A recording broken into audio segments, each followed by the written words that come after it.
Thar, Odean, Lockie. ఈ పేర్లు వినగానే మనందరికీ గుర్తొచ్చేదేంటి? పవర్ఫుల్ సూపర్ హీరోలు కదా? కానీ అసలు కథ వేరే ఉంది. నిజమైన నార్స్ పురాణాలు చాలా చాలా భిన్నమైనవి. ఇంకా చెప్పాలంటే చాలా కఠినమైనవి.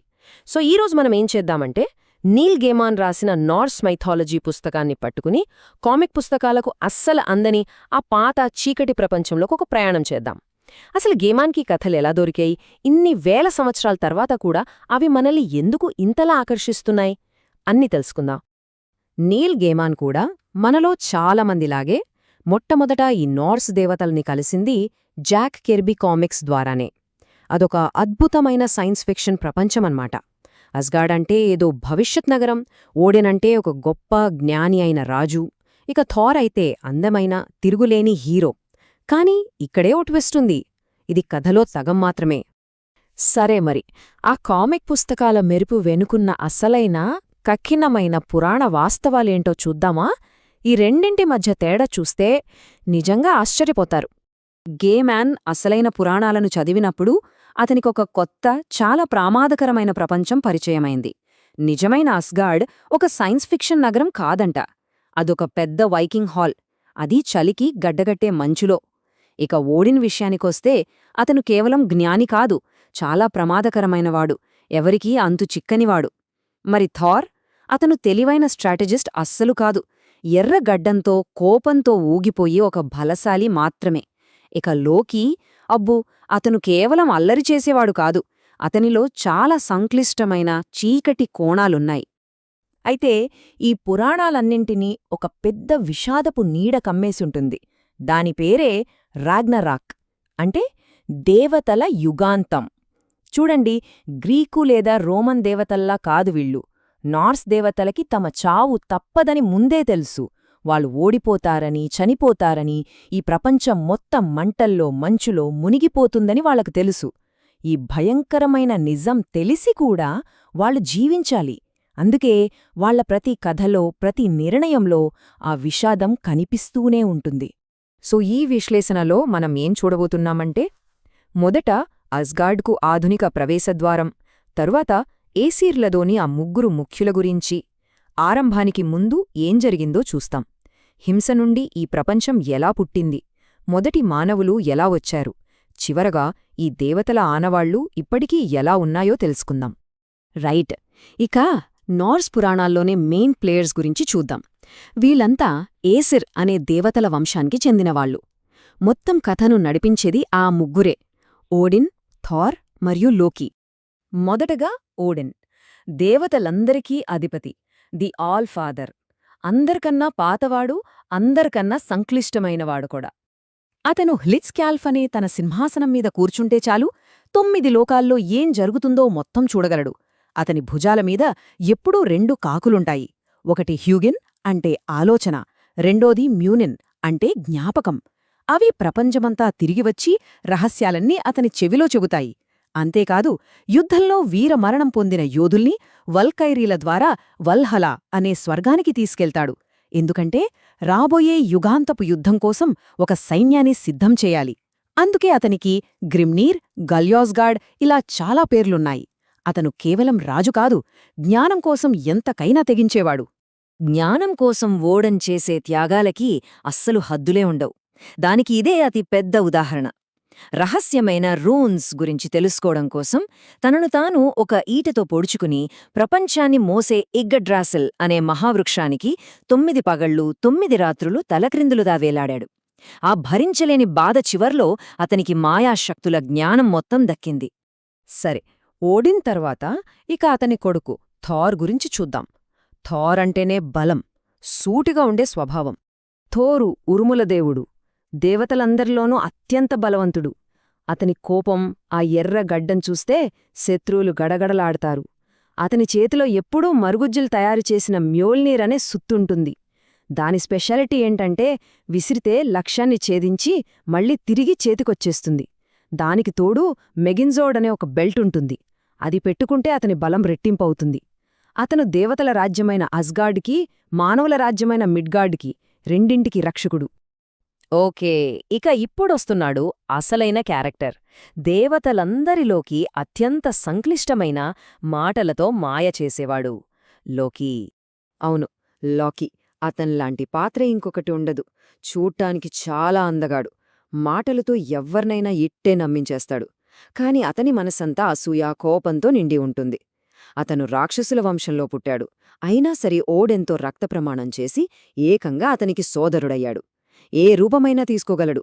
కొన్నిసార్లు చూస్తే దేవతల్ని పెద్ద పెద్ద ప్రమాదాల్నుంచి కాపాడతాడు. ఇంకొన్నిసార్లు చూస్తే ఆ ప్రమాదాలు సృష్టించిందే తనవుతాడు. అతను ఎటువైపు ఎవ్వరికీ తెలీదు. కాని చివరికి అతని ద్రోహమే దేవతల వినాశనానికి దారితీస్తుంది.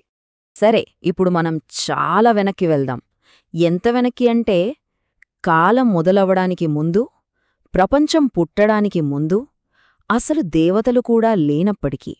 సృష్టికి ముందు ఏమీ లేదు. అంతా శూన్యం. గిన్నుంగాగాప్ అనే ఒక అంతులేని మహా అగాధం తప్ప.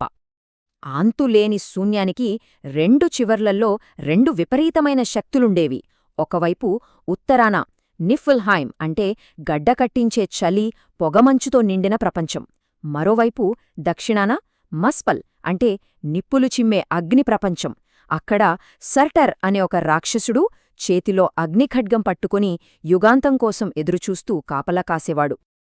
ఈ రెండూ కలిసినప్పుడే జీవం పుట్టింది. ఎలాగంటే మస్వెల్ నుంచి వచ్చిన నిప్పు రవ్వలు నిఫ్ఫిల్హైమ్లోని మంచుని తాకాయి. ఆ మంచు కరిగి ఆ నీటినుంచి యిమిర్ అనే మొదటి జీవి, ఒక మహారాక్షసుడు పుట్టాడు. అతంతో పాటే ఆడుమ్లా అనే ఒక పెద్ద ఆవు కూడా పుట్టింది. ఆ ఆవు పాలే యిమిర్కి ఆహారం. మరి ఆవు ఏం తినేది? అది ఉప్పుగా ఉన్న మంచుగద్దల్ని నాకేది. అలా నాకుతున్నప్పుడు ఆ మంచులోంచి మొదటి దేవుడైన బురి బయటికి వచ్చాడు. అయితే ఇక్కడ్నుంచి సృష్టి కథ శాంతిగా ఏమీ సాగలేదు. ఇది హింస నుంచి పుట్టిన కథ. ఆ మొదటి దేవుడు బురికి బోర్ అనే కొడుకు పుట్టాడు. అతను బెస్టులా అనే రాక్షసిని పెళ్లి చేసుకున్నాడు. వాళ్లకి ముగ్గురు కొడుకులు, ఓడిన్, విల్లీ మరియు వే. ఈ ముగ్గురు అన్నదమ్ములు కలిసి ఆ మొదటి జీవి యుమిర్ను చంపేశారు. యుమిర్ శరీరం నుంచి రక్తం ఒక మహాప్రళయంలా పొంగి ఇద్దరూ తప్ప రాక్షసులందర్నీ ముంచేసింది. యిమిర్ మరణంతోనే మన ప్రపంచం పుట్టింది. ఓడెన్, విలీ, వే ఆ ముగ్గురు అన్నదమ్ములు అతని శవాన్ని గిన్నుంగాగాప్ మధ్యలోకి లాక్కొచ్చారు. అతని మాంసంతో నేలని సృష్టించారు. అతని రక్తంతో సముద్రాలని, నదులని నింపారు. అతని ఎముకలేమో పర్వతాలుగా మారాయి. పళ్ళు, ఎముకల ముక్కలేమో రాళ్లుగా మారాయి. వాళ్లు అతని పుర్రెను పైకెత్తి ఆకాశాన్ని చేశారు. అతని మెదడును గాల్లోకి విసిరితే అవే మేఘాలయ్యాయి. చివరిగా మస్పిల్ నుంచి వచ్చిన నిప్పురవ్వల్ని ఆకాశంలో పెట్టి నక్షత్రాలను సృష్టించారు. సరే, ప్రపంచమైతే రెడీ అయింది. కాని అదంతా ఖాళీగా ఉంది. అప్పుడే దేవతలు మానవుల్ని సృష్టించాలని అనుకున్నారు. మనుషుల్ని రాక్షసుల్నించి కాపాడటానికి దేవతలు యిమిర్ కనురెప్పలతో ఒక పెద్ద గోడ కట్టారు. ఆ గోడ లోపలున్న ప్రదేశమే మిడ్గాడ్. ఒకరోజు సముద్రతీరంలో వాళ్లకి 2 చెట్ల దొంగలు కనిపించాయి. వాటికి జీవం పోశారు. యాష్ చెట్టు దొంగనించి ఆస్క్ అనే మొదటి మగాడు, ఎల్మ్ చెట్టు దొంగనించి ఎంబ్లా అనే మొదటి ఆడది పుట్టారు. ఓడెన్ వాళ్లకి ప్రాణం, శ్వాస ఇస్తే అతని సోదరులు తెలివితేటలు, చూసే శక్తి, వినే శక్తి, మాట్లాడే శక్తి ఇచ్చారు. అందుకే ఓడెన్ కేవలం దేవతలకే కాదు, మనుష్యులందరికీ కూడా ఆల్ ఫాదర్ అయ్యాడు. సరే, ఇదంతా వేల సంవత్సరాల క్రితం కథ. మరి కథలు ఇప్పటికి మనతో ఎలా ఉన్నాయి? చూద్దాం. ఈ దేవతలు కేవలం పాత కథల్లోనే లేరు, మన రోజువారీ జీవితంలో కూడా ఉన్నారు. ఇప్పుడైనా ఆలోచించారా మనం వాడే వారంలోని రోజుల పేర్లు ఎక్కడ్నుంచొచ్చాయని? ఇంగ్లీష్లో ట్యూస్డే యుద్ధదేవుడైన టైర్ పేరు మీద వచ్చింది. వెడ్నెస్డే ఓడిన్ మరో పేరు ఓడెన్ నుంచి వచ్చింది. థర్స్డే అది మన థార్స్డే. ఇక ఫ్రైడే ఓడిన్ భార్య ఫ్రిగ్ పేరు మీద వచ్చింది. చూసారా, వాళ్ల వారసత్వం మన క్యాలెండర్లో ఇప్పటికీ బతికే ఉంది. నార్స్ పురాణాలు కేవలం సృష్టి గురించో వినాశనం గురించో చెప్పే కథలు కావు. ఓటమి ఖాయమని తెలిసినా ధైర్యంగా ఎలా పోరాడాలో నేర్పిస్తాయి. రాగ్నరాక్ వస్తుందని వాళ్ళకి తెలుసు. అయినా సరే దేవతలు వెనక్కి తగ్గలేదు. నవ్వారు, ప్రేమించారు, చివరి వరకు పోరాడారు. ఇది మన ముందొక ప్రశ్ననుంచుతుంది. ఈ ప్రపంచం అంతం కాబోతోందని తెలిస్తే మనిషి ఎలా బతకాలి? ఈ ఆలోచనతోనే ఈ విశ్లేషణను ముగిద్దాం. మన నార్స్ గాథల ప్రయాణం కొనసాగుతోంది. గతసారి దేవుళ్ల గురించి తెలుసుకున్నాం కదా, మరి ఈ విశ్వం ఎలా ఉంటుంది, దాని నిర్మాణమేంటి, ఇక దేవుళ్ల చేతిలో ఉండే ఆ అద్భుతమైన శక్తివంతమైన వస్తువులు, ఆయుధాలు, అవి ఎక్కడి నుండి వచ్చాయి? ఈరోజు ఆ రహస్యాలన్నీ తెలుసుకుందాం. ముందుగా మనం నార్స్ విశ్వానికి గుండెకాయలాంటి ఒక మహావృక్షం గురించి మాట్లాడుకోవాలి. దాని పేరే యగ్డ్రాసిల్. ఇది కేవలం ఒక చెట్టు అనుకుంటే పొరపాటే. ఇది ఒక బ్రతికున్న విశ్వం. దీని కొమ్మలు ఆకాశాన్ని దాటి విస్తరించి ఉంటాయి. దాని వేర్లు 9 ప్రపంచాలను పట్టి ఉంచుతాయి. సరే, మరి మన మొదటి భాగం యగ్డ్రాసిల్, ప్రపంచ వృక్షం. ఈ అద్భుతమైన చెట్టు లోపల ఏముందో, దాని రహస్యాలేంటో చూద్దాం. యగ్డ్రాసిల్ బలమంతా దాని 3 ప్రధానమైన వేర్లల్లో ఉంది. ప్రతి వేరు ఒక ప్రత్యేకమైన ప్రపంచంలోకి చొచ్చుకుపోయి అక్కడున్న ఒక పవిత్రమైన బావి నుండి శక్తిని తీసుకుంటుంది. మొదటి వేరు నిఫిల్హైమ్ అనే చీకటి లోకంలోకి వెళ్తుంది. రెండవది రాక్షసులుండే జోతున్హాయంలో ఉన్న జ్ఞానబావిలోకి. ఇక మూడవది నేరుగా దేవుళ్ల రాజ్యమైన యాస్గార్డ్లో విధిని శాసించే బావి దగ్గర పాతుకుపోయి ఉంది. ఈ మూడే ఈ విశ్వానికి పునాదులు. ఇప్పుడు మనం విధిని శాసించే 3 దేవతలను కలుసుకోబోతున్నాం. నాన్స్. ఆస్గార్డ్లోని ఉర్ద్ బావి దగ్గర ఉండే ఈ 3 సోదరిమణులే దేవుళ్ళా, మానవులా, చివరికి ఈ విశ్వం యొక్క విధిని నిర్ణయిస్తారు. ఉర్ద్ గతాన్ని చూసుకుంటుంది, వెర్డాండి వర్తమానాన్ని, ఇక స్కల్డ్ భవిష్యత్తును నిర్దేశిస్తుంది. వాళ్లు రాసిన రాతను ఎవ్వరూ మార్చలేరు, చివరికి ఓడిన్ కూడా. యగ్డ్రాసిల్ మీద ఎవరు నివసిస్తున్నారో తెలుసా? అది కేవలం ఒక చెట్టు కాదు, ఒక పెద్ద అపార్ట్మెంట్ కాంప్లెక్స్ లాంటిది. పైకొమ్మల మీద ఒక తెలివైన గద్ద, దాని కనుబొమ్మల మధ్య ఒక డేగ, అట్టడుగున వేర్లను కొరుకుతూ నిధోగ్ అనే ఒక డ్రాగన్, ఇక వీళ్ళిద్దరి మధ్య రటాటోస్క్ అనే ఒక ఉడుత, ఎప్పుడూ పైకి కిందకీ తిరుగుతూ ఒకరిమీద ఒకరు చాడీలు చెప్పుకుంటూ నిరంతరం గొడవలు పెడుతూ ఉంటుంది. సరే, ఇప్పుడు చెట్టు గురించి తెలుసుకున్నాం కదా, మరి ఆ చెట్టు మీద ఉన్న 9 ప్రపంచాల సంగతేంటి? చూద్దాం రండి. ఇదిగోండి మన నార్స్ యూనివర్స్ మ్యాప్. పైన దేవతలడ్డ ఆస్గార్డ్, మధ్యలో మనలాంటి మనుషులుండే మిడ్గార్డ్, ఇక అట్టడుగున మరణించిన వారుండే హెల్. వీటితో పాటు మరుగుజ్జుల రాజ్యం నిడావెల్లిర్, రాక్షసుల జోతున్హైమ్, అగ్ని ప్రపంచం మస్పెల్, ఇలా మొత్తం 9 విభిన్నమైన ప్రపంచాలు యగ్డ్రాసిల్ చెట్టు ద్వారానే ఒకదానితో ఒకటి అనుసంధానించబడి ఉంటాయి. ఇప్పుడు మనం ఈ పెద్ద విశ్వం నుండి ఒకే ఒక్క వ్యక్తి కథలోకి వెళ్దాం.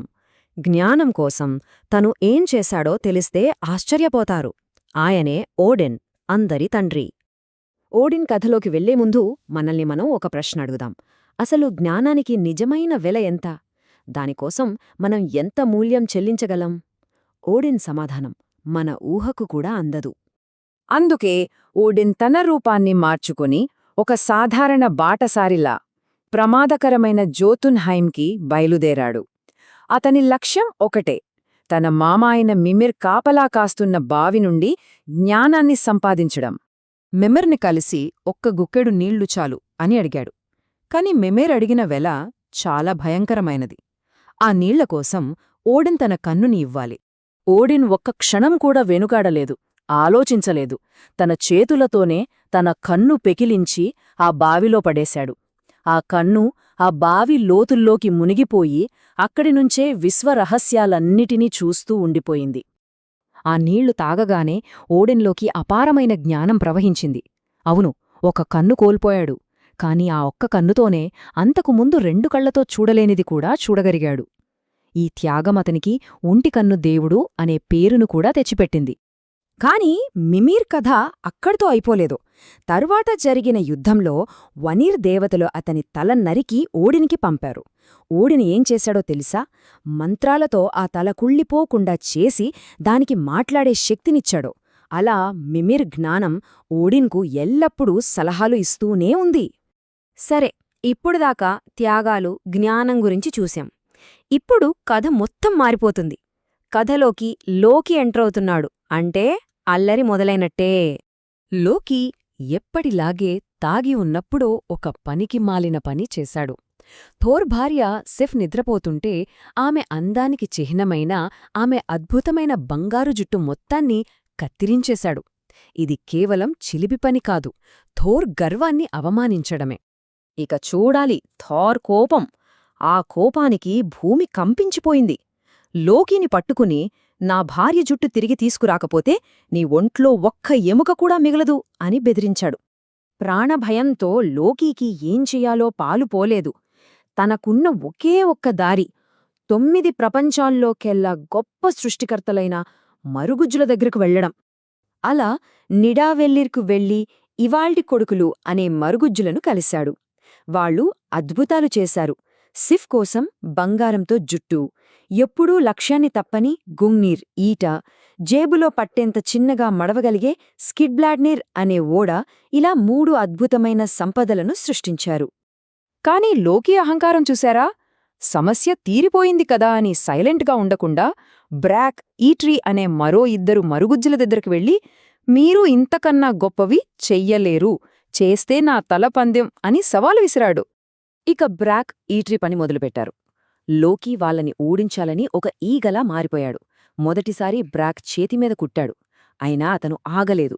గుల్లిన్ బూస్ట్ అనే బంగారు పంది బయటకొచ్చింది. రెండోసారి మెడమీద కుట్టాడు. అయినా తట్టుకున్నాడు. డ్రాప్నిర్ అనే మాయా కంకణం తయారైంది. మూడోసారి, చివరిసారి సరిగ్గా కనురెప్పమీద కుట్టాడు. రక్తం కళ్లల్లోకి వెళ్లటంతో బ్రాక్ ఒక్క సెకండ్ పని ఆపాడు. అంతే, ఆఖరి ఆయుధం మ్యోల్నిర్ సుత్తిపిడి కొంచెం చిన్నగా అయిపోయింది. సరే, ఇప్పుడు 6 అద్భుతమైన సంపదలు రెడీ అయ్యాయి. వాటికి తీర్పు చెప్పడానికి యాస్గార్డ్కి తీసుకొచ్చారు. దేవుళ్ళు ఏం తేలుస్తారో అని అందరూ ఎదురుచూస్తున్నారు. దేవుళ్ళు అన్నిటినీ చూశారు. అన్నీ అద్భుతమైనవే. కాని వాళ్ళు మ్యోల్నేర్కే ఓటు వేశారు. ఎందుకంటే ఆ ఒక్క సుత్తి రాక్షసుల నుండి యాస్గార్డ్ను కాపాడగలదు. దాంతో బ్రాక్, ఈట్రీ పందెం గెలిచారు. లోకీ ఓడిపోయాడు. అంటే తన తల పోగొట్టుకోవాలి. పారిపోవడానికి చూసిన లోకీని థోర్ పట్టుకున్నాడు. కాని అప్పుడు లోకీ తన తెలివి చూపించాడు. అవును, నేను మీకు నా తల ఇస్తానని మాట ఇచ్చాను, కాని నా మెడ ఇస్తానని చెప్పలేదు కదా. మెడను తాకకుండా నా తల ఎలా తీసుకుంటారు అని అడిగాడు. లోకీ మాటలకు బ్రాక్కు పిచ్చి కోపమొచ్చింది. తల తీయలేకపోయినా శిక్ష వేయాలనుకున్నాడు. వెంటనే ఒక సూది, దారం తీసుకుని లోకీ పెదవులను కలిపి కుట్టేశాడు. ఎప్పుడూ అబద్ధాలు, మోసాలు పలికే ఆ నోటికి తాళం పడింది. ఒకానొక అసాధ్యమైన ఒప్పందం. ఒక రహస్య కుటుంబం. ఈ 2 నార్స్ దేవుళ్ల తలరాతను శాశ్వతంగా ఎలా మార్చేశాయో మనం ఈరోజు చూడబోతున్నాం. ఒక చిన్న పొరపాటు ఎంత పెద్ద వినాశనానికి దారితీసిందో ఇప్పుడు తెలుసుకుందాం. సరే, ఈరోజు మనం ఒకదానితో ఒకటి ముడిపడి ఉన్న 2 కథల గురించి మాట్లాడుకోబోతున్నాం. ముందుగా అస్గార్డ్ గోడ నిర్మాణం గురించి, ఆ తర్వాత దానివల్ల బయటపడిన లోకీ రహస్య సంతానం గురించి చూద్దాం. ఇక ఆలస్యం చేయకుండా మొదలు పెడదామా? ఆస్గార్డ్ అప్పుడప్పుడే ఏర్పడుతోంది. కాని ఒక పెద్ద సమస్య ఉంది. హిమరాక్షసులు, పర్వత రాక్షసుల నుంచి ఎలాంటి రక్షణ లేదు. ఈ ప్రమాదాన్ని ఓడిన్ గమనించాడు. మనకు ఒక బలమైన, అభేద్యమైన గోడ కావాలి అని ప్రకటించాడు. దేవతలందరూ సరే అన్నారు. కాని వాళ్లలో ఒకటే ఆందోళన, అంత పెద్ద గోడ కట్టాలంటే చాలా ఏళ్లు పడుతుంది కదా అని. సరిగ్గా అప్పుడే ఎవరూ ఊహించని విధంగా ఒక అపరిచితుడు అస్గార్డ్లోకి వచ్చాడు. అతనితో పాటు ఒక పెద్ద బూడిద రంగు గుర్రం కూడా ఉంది. అతను దేవతల ముందుకు వచ్చి, మీకు కావాల్సిన గోడను నేనే కడతాను అని చెప్పాడు. అది కూడా ఎలాంటి గోడ తెలుసా? ఏ రాక్షసుడు దాన్ని దాటలేని అంత పటిష్టమైన గోడ అని మాట ఇచ్చాడు. దేవతల ఆనందానికి అవధుల్లేవు. కాని అతను అడిగిన వెల విని అందరూ షాకయ్యారు. అస్గార్డ్ మొత్తం కోపంతో ఊగిపోయింది. ముఖ్యంగా దేవత ఫ్రేయ అయితే రగిలిపోయింది. ఎందుకంటే అతను అడిగింది మామూలు విషయం కాదు. ఆ గోడకు బదులుగా అతను కోరిందేంటో తెలుసా? సూర్యుడు, చంద్రుడు, ఇంకా అందాల దేవత ఫ్రేయ అని. ఇది ఎంత అసంబద్ధమైన కోరికంటే దేవతలు దీనికి ఒప్పుకునే అవకాశమే లేదు. తనను ఒక వస్తువులా పణన్నా పెట్టే ఆలోచన చేసినందుకే ఫ్రేయా దేవతలపై నిప్పులు చెరిగింది. సరిగ్గా ఈ గందరగోళంలోనే మన జిత్తులమారి లోకీ రంగంలోకి దిగాడు. ఒక పంచేద్దాం అన్నాడు. అతని ప్లాన్ చాలా సింపుల్గా అనిపించింది. అతని షరతులకి ఒప్పుకుందాం, కాని ఒక అసాధ్యమైన గడువు పెడదాం. కేవలం ఒకే ఒక్క శీతాకాలంలో, అది ఎవరి సహాయం లేకుండా ఆ గోడ కట్టడం అసాధ్యం. పని పూర్తి కాకపోతే మనమేమీ చెల్లించక్కర్లేదు. దేవతలకు ఇది అద్భుతమైన ఐడియాలా అనిపించింది. ఆ అపరిచితుడు లోకీ పెట్టిన షరతులకు ఒప్పుకున్నాడు. కాని అతను ఒకే ఒక్క కోరిక కోరాడు. రాళ్లు మోయడానికి తన గుర్రం స్వాదిల్పారీని వాడుకోవడానికి అనుమతి కావాలన్నాడు. ఇందులో పెద్ద ప్రమాదమేమీ లేదనిపించి దేవతలు సరే అన్నారు. ఇక ఎప్పటికీ వెనక్కి తీసుకోలేని ప్రమాణాలు చేశారు. ఇరుపక్షాలు ఒకరినొకరు మోసం చేసుకోబోమని ఓడిన్ బంగారు కడియం మీద వాళ్ల ఆయుధాల మీద ఒట్టేశారు. అనుకున్నట్టే గోడ నిర్మాణం మొదలైంది. ఇక చూడాలి ఆ గుర్రం స్వాదిల్ఫారీ పదుల సంఖ్యలో మనుషులు చేసే పనిని ఒంటరిగా చేసేస్తోంది. చలికి గడ్డకట్టే రాత్రుల్లో కూడా కొండంత బరువైన రాళ్లను పర్వతాల నుంచి లాక్కొస్తోంది. ఇది చూసి దేవతలకి నోట మాట రాలేదు. అయితే లోకి వేసిన ఆ తెలివైన ప్లాన్ కాస్త బెడిసికొట్టడం మొదలైంది. శీతాకాలం గడిచే కొద్దీ గోడ ఆకాశమంతా ఎత్తుకు లేచింది. వేసవి రావడానికి కేవలం 3 రోజులు మాత్రమే ఉంది. ఇక గోడ మొత్తం పూర్తయిపోయింది, ఒక్క ప్రవేశద్వారం తప్ప. దేవతల్లో భయం మొదలైంది. అయ్యో, మనం ఫ్రేయాని, సూర్యచంద్రులను నిజంగానే కోల్పోతామా అని వణికిపోయారు. భయంతో వణిగిపోతున్న దేవతలందరి కళ్ళూ లోకీమీద పడ్డాయి. ఈ అనర్థానికంతటికీ కారణం నువ్వే అని అతన్ని నిందించారు. ఓడినైతే, ఒకవేళ మనం ఫ్రేయాని, సూర్యచంద్రులను కోల్పోతే నీ చావు అత్యంత ఘోరంగా నరకప్రాయంగా ఉంటుంది అని లోకీని హెచ్చరించాడు. ఇక ప్రాణాలు కాపాడుకోవాలంటే ఏదో ఒకటి చెయ్యాలి. లోకీ ఒక నీచమైన పనికి దిగాడు. అతను ఒక అందమైన గోధుమరంగు ఆడగుర్రంగా మారిపోయాడు. ఆ రూపంలో స్వాదిల్ఫారీని రెచ్చగొట్టి ఆకర్షించి పని దగ్గర్నుంచి రాత్రంతా అడవిలోకి తీసుకువెళ్ళిపోయాడు. మరసటి రోజు ఉదయం తన గుర్రం లేకుండా ఆ పని పూర్తి చెయ్యలేనని ఆ నిర్మాణశిల్పికి అర్థమైపోయింది. దేవతలు అతన్ని చూసి ఎగతాళి చేశారు. ఇక ఆ కోపంలో అతని నిజస్వరూపం బయటపడింది. అతను మామూలు మనిషి కాదు, ఒక భయంకరమైన పర్వతరాక్షసుడు. అంటే ఏ రాక్షసుల నుంచి రక్షణ కోసం గోడ కట్టించాలనుకున్నారో ఆ గోడ కట్టిందే ఒక రాక్షసుడు. సరిగ్గా అదే సమయానికి తూర్పున ట్రోల్స్ని వేటాడి ఫార్ తిరిగివచ్చాడు. ప్రమాణాలు, ఒప్పందాలు ఏవీ పట్టించుకోలేదు. తన సుత్తి మ్యూల్నెర్నే ఒక్కసారిగా విసిరాడు. అంతే, ఆ రాక్షసుడి పుర్ర పగిలిపోయింది. ఒప్పందం రద్దయింది, కాని ఆ ప్రమాణాలు మాత్రం ఉల్లంఘింపబడ్డాయి. కొన్ని నెలల తర్వాత లోకీ తిరిగివచ్చాడు. కాని ఒంటరిగా రాలేదు. అతనితో పాటు 8 కాళ్లున్న ఒక అద్భుతమైన బూడిదరంగు గుర్రపిల్ల ఉంది. విచిత్రమేంటంటే ఆ గుర్రపిల్లకు తల్లే లోకీ. దాని పేరు స్లీప్నిర్. ప్రపంచంలోనే అత్యంత వేగంగా పరిగెత్తగల ఆ గుర్రాన్ని లోకీ ఓడిన్కు బహుమతిగా ఇచ్చాడు. ఇలా అస్గార్డ్కి ఒక రక్షణ గోడ దొరికింది. ఒక సమస్య అయితే తీరిపోయింది. కాని లోకీ చేసే పనులు ఎప్పుడూ ఊహించని పరిణామాలకు దారితీస్తాయి కదా. ఈ గోడ కథలాగే అతని మరో రహస్యం కూడా దేవతల భవిష్యత్తును ప్రమాదంలో పడేయడానికి సిద్ధంగా ఉంది. ఒకరోజు ఓడిన్ లోకీని పిలిచాడు. నువ్వు జోతున్హీంలో యాంగర్బోడా అనే రాక్షసితో రహస్యంగా ఉంటున్నావని నాకు తెలుసు అన్నాడు. అంతేకాదు, మీకు పుట్టిన 3 పిల్లలు భవిష్యత్తులో దేవతలకు పెను ప్రమాదంగా మారబోతున్నారు. ఈ విషయం నాకు కలల ద్వారా తెలిసింది అని చెప్పాడు. ఆ 3 పిల్లలు ఎవరంటే జోర్మున్గాండర్, ఒక భారీ సర్పం; హెల్, సగం జీవంతో సగం శవంగా ఉండే అమ్మాయి; ఇక మూడోవాడు ఫెన్రిర్ అనే తోడేలు పిల్ల. ఓడిన్ ఆజ్ఞ మేరకు దేవతలు వెంటనే జోతున్హీంకి వెళ్లి ఆ 3 బలవంతంగా పట్టుకుని అస్గార్డ్కి తీసుకువచ్చారు. తలరాతను మార్చాలని తపనతో ఓడిన్ చాలా కఠినమైన నిర్ణయాలు తీసుకున్నాడు. ఆ 3 పిల్లలను తన ముందు నిలబెట్టి వాళ్ల భవిష్యత్తును తనే నిర్ణయించాడు. ఒక్కొక్కరిని ఒక్కో దిక్కుకు పంపించేశాడు. మొదటివాడు జోర్మున్గాండర్ అనే సర్పం. ఓడిన్ దాన్ని తీసుకెళ్లి మిడ్గార్డ్ను చుట్టుముట్టి ఉన్న మహాసముద్రంలో పడేశాడు. అక్కడది అంతకంతకు పెరుగుతూ చివరికి ఈ ప్రపంచాన్నే చుట్టివేసి తన తోకను తానే నోట కర్చుకుని ఉండిపోయింది. ఇక రెండో సంతానం హెల్. ఆమె శరీరం చూడ్డానికి విచిత్రంగా ఉంటుంది. సగం అందమైన యువతిలా, మరో సగం కుళ్ళిపోయిన శవంలా. ఓడిన్ ఆమెను నిఫిల్హీమ్ అనే పాతాళలోకానికి పంపించి అక్కడ అనారోగ్యం, ముసలితనంతో చనిపోయేవారి ఆత్మల మీద ఆమెకు అధికారమిచ్చాడు. ఇక మూడోవాడు ఫెన్రిర్ అనే తోడేలు పిల్ల.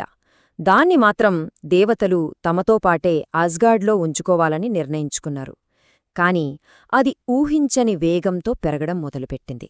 దాన్ని అలా స్వేచ్ఛగా వదిలేస్తే ప్రమాదమని దేవతలు గ్రహించారు. ధైర్యవంతుడైన టెరియే ఒక్కడే దానికి రోజూ ఆహారం పెట్టే సాహసం చేసేవాడు. ఫెన్రిర్ను బంధించడానికి దేవతలు 2 సార్లు ప్రయత్నించి ఓడిపోయారు. 2 అతిపెద్ద ఇనుప సంఖ్యలను అది పిండి చేసేసింది. అప్పుడు ఓడిన్ మరుగుజ్జుల సహాయంతో గ్లీప్నీర్ అనే ఒక మాయా బంధనాన్ని తయారు చేయించాడు. అది చూడ్డానికి పట్టుదారంలా చాలా మృదువుగా ఉంటుంది. ఎందుకంటే అది పిల్లి అడుగుల చప్పుడు, స్త్రీ గడ్డం, పర్వతం వేర్లు ఇలాంటి 6 అసాధ్యమైన వస్తువులతో తయారు చేయబడింది. దేవతలు ఫెన్రిర్ దగ్గరకు వెళ్లి, ఇదిగో ఈ పట్టుదారాన్ని తెంచగలవా అని ఒక ఆటలా సవాలు విసిరారు. కాని ఫెన్రిర్ అంత తేలిక మోసపోలేదు. ఆ దారం చూడ్డానికి బలహీనంగా ఉన్నా దాని వెనక ఏదో మోసముందని పసిగట్టాడు. సరే, కాని నామీద మీకు నమ్మకముంటే మీలో ఒకరు మీ చేతిని నా నోట్లో పెట్టండి అని షరతు పెట్టాడు. దేవతలందరూ భయంతో ఒకరి ముఖాలు ఒకరు చూసుకున్నారు. ఎవ్వరూ ముందుకు రాలేదు. అప్పుడు ధైర్యశాలి అనే టైర్ ముందుకొచ్చి తన కుడిచేతిని ఫెన్రిర్ కోరల మధ్య పెట్టాడు. దేవతలు వెంటనే ఫెన్రిర్ను గ్లీప్నీర్తో బంధించేశారు. తాను మోసపోయానని గ్రహించిన ఫెన్రిర్ టైర్ చేతిని మణికట్టు వరకు కురికిపడేసింది. ఈ దృశ్యం చూసి దేవతలందరూ నవ్వారు, ఒక్క టైర్ తప్ప. వాళ్ళొక భయంకరమైన శత్రువును బంధించారు. కాని ఆ బంధనం కోసం వాళ్లు చేసిన మోసం ప్రతీకారంతో రగిలిపోయే ఒక శాశ్వత శత్రువును సృష్టించింది. విధిని తప్పించుకోవాలని చూసిన దేవతలు తమ చేతులతోనే దానికి దారులు వేశారన్నమాట. సరే, మొదలు పెడదామా? ఈరోజు మనం నార్స్ పురాణాల్లోంచి 2 భలే చిత్రమైన కథలు తెలుసుకుందాం. ఈ రెండింటిలోనూ దేవతలు తమకు కావలసిన నిధుల కోసం ఎంత దూరమైనా వెళ్తారు. మొదటి కథేమో ఫుల్ కామెడీ, నమ్మలేని ఒక మారువేషంతో సాగుతుంది. ఇక రెండో కథ, అది మనల్ని మోసం, ద్రోహం నిండిన ఒక డార్క్ జర్నీకి తీసుకెళ్తుంది. ముందుగా థోర్ సాహసం చూద్దాం. తన సుత్తిని తిరిగి తెచ్చుకోవడానికి పెళ్లికూతురుగా మారాల్సొస్తుంది. అదైపోయాక ఓడిన్ కథలోకి వెళ్దాం. ఓడిన్ ఒక మాయా పానీయాన్ని దొంగిలించడానికి తన ప్రాణాలనే పణంగా పెడతాడు. మన కథ యాస్గార్డ్లో ఒక గందరగోళ ఉదయంతో మొదలవుతుంది. ఉరుముల దేవుడు థోర్ నిద్రలేచి చూస్తే ఒక షాకింగ్ విషయం తెలిసింది. తన ప్రాణం కన్నా ఎక్కువగా చూసుకునే సుత్తి మ్యోల్నిర్ మాయమైపోయింది. అది మామూలు ఆయుధం కాదు, అది యాస్గార్డ్ మొత్తానికి రక్షణ కవచం. దేవతలందరి భద్రతకు అదే గ్యారెంటీ. అలాంటిది ఇప్పుడు కనిపించకుండా పోయింది. ఇక పరిస్థితి చాలా సీరియస్గా మారింది. థార్ వెంటనే లోకీ దగ్గరికి పరుగుపెట్టాడు.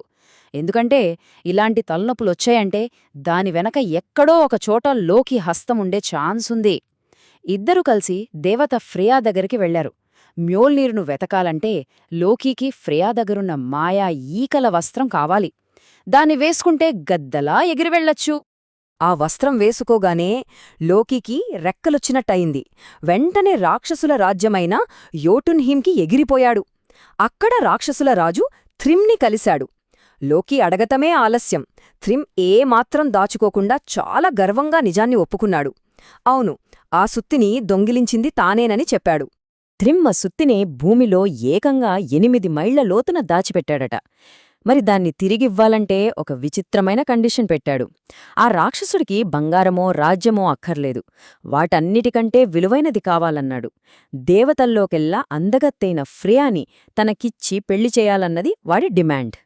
లోకీ ఈ వార్తను ఆస్గార్డ్కు తీసుకురాగానే ఇక ఫ్రేయా రియాక్షన్ చూడాలి. ఆమెకు ఒళ్ళు మండిపోయింది. ఆ ప్రతిపాదన విన్న కోపానికి ఆమె మెడలో ఉన్న బ్రిసింగమెన్ అనే అద్భుతమైన హారం టక్కున తెగి ముక్కలై నేలమీద పడిపోయింది. ఆస్గార్డ్ పునాదులే కంపించాయి. ఆమె అంత గట్టిగా స్పష్టంగా చెప్పేసింది, ఈ పెళ్లి జరగదని. దేవతలందరూ మీటింగ్ పెట్టారు. అప్పుడొచ్చాడు హీమ్డాల్, ఎప్పుడూ మెలకువగా ఉండే కాపలాదారుడు, ఒక సూపర్ ఐడియాతో. కాని అదొక పరువు తీసే ప్లాన్ అన్నమాట. ఫ్రేయా వెళ్ళనంటుంది కదా, అయితే థోరే ఫ్రేయాలా వెళ్తాడు. థోర్కి పెళ్లికూతురు డ్రెస్ వేసి ముసుగేసి యోటున్హీమ్కి పంపిద్దామన్నాడు. ముందు అసలు కుదరదు అని అరిచిన థోర్ తన సుత్తి కోసం తప్పకొప్పుకున్నాడు. ఇంకేముంది, ఉరుముల దేవుడు కాస్త ఒక భారీ ముసుగేసుకున్న పెళ్లికూతురిగా మారిపోయాడు. తెలివైన లోకేమో ఆమె పక్కనుండే పనిమనిషి వేషంలో యోటున్హీమ్కి ప్రయాణమయ్యాడు. యోటున్హీమ్లో పెళ్లి విందు మొదలైంది. అసలు కామెడీ అంతా ఇక్కడే స్టార్టైంది. పెళ్లికూతురు వేషంలో ఉన్న థోర్ ఆ విషయం పూర్తిగా మర్చిపోయాడు. ఒక మొత్తం ఎద్దు, 8 సాల్మన్ చేపలు, ఇంకా 3 పీపల మీడ్ని తాగేశాడు. అబ్బా! ఆ పెళ్లి కూతురు తిండి చూసి అక్కడున్న వాళ్ళందరి కళ్ళు బైర్లు కమ్మాయి. ఇదంతా చూస్తున్న పెళ్లికొడుకు త్రిమ్కి డౌటొచ్చింది. నా కాబోయే భార్య రాక్షసుల్లా తింటోందేంటి అని. వెంటనే లోకీ సీన్లోకి వచ్చాడు. అయ్యో, ఆమె యోటున్హీమ్కి రావాలన్న ఆతృతలో 8 రోజులుగా పచ్చి మంచినీళ్లు కూడా ముట్టలేదు అని ఒక అబద్ధం చెప్పాడు. ఇది లోకి వేసిన మొదటి స్కెచ్. లోకి మాటలు నమ్మిన త్రిమ్ తన వధువును ముద్దు పెట్టుకుందామని ముందుకు వంగి ముసుగు పైకెత్తాడు. అంతే, భయంతో 10 అడుగులు వెనక్కి జంపయ్యాడు. ఎందుకంటే అక్కడ ఫ్రెయ్యా అందమైన కళ్ళు లేవు.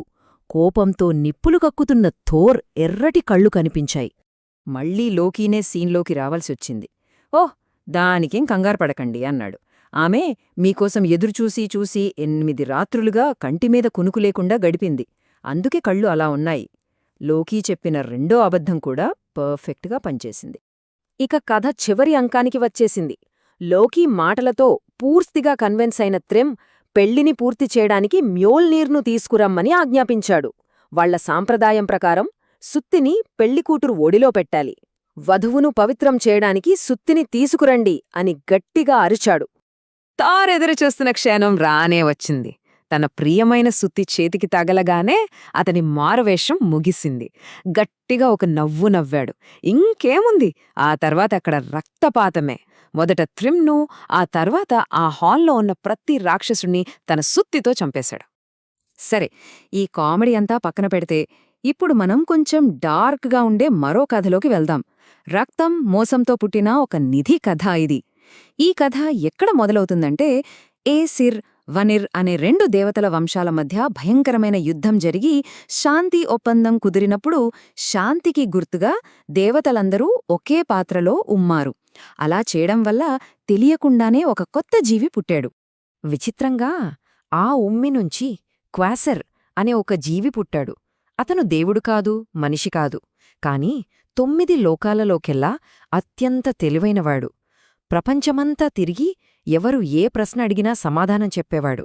అతని జ్ఞానానికి హద్దుల్లేవు. కాని ఈ జ్ఞానమే అతనికి శాపంగా మారింది.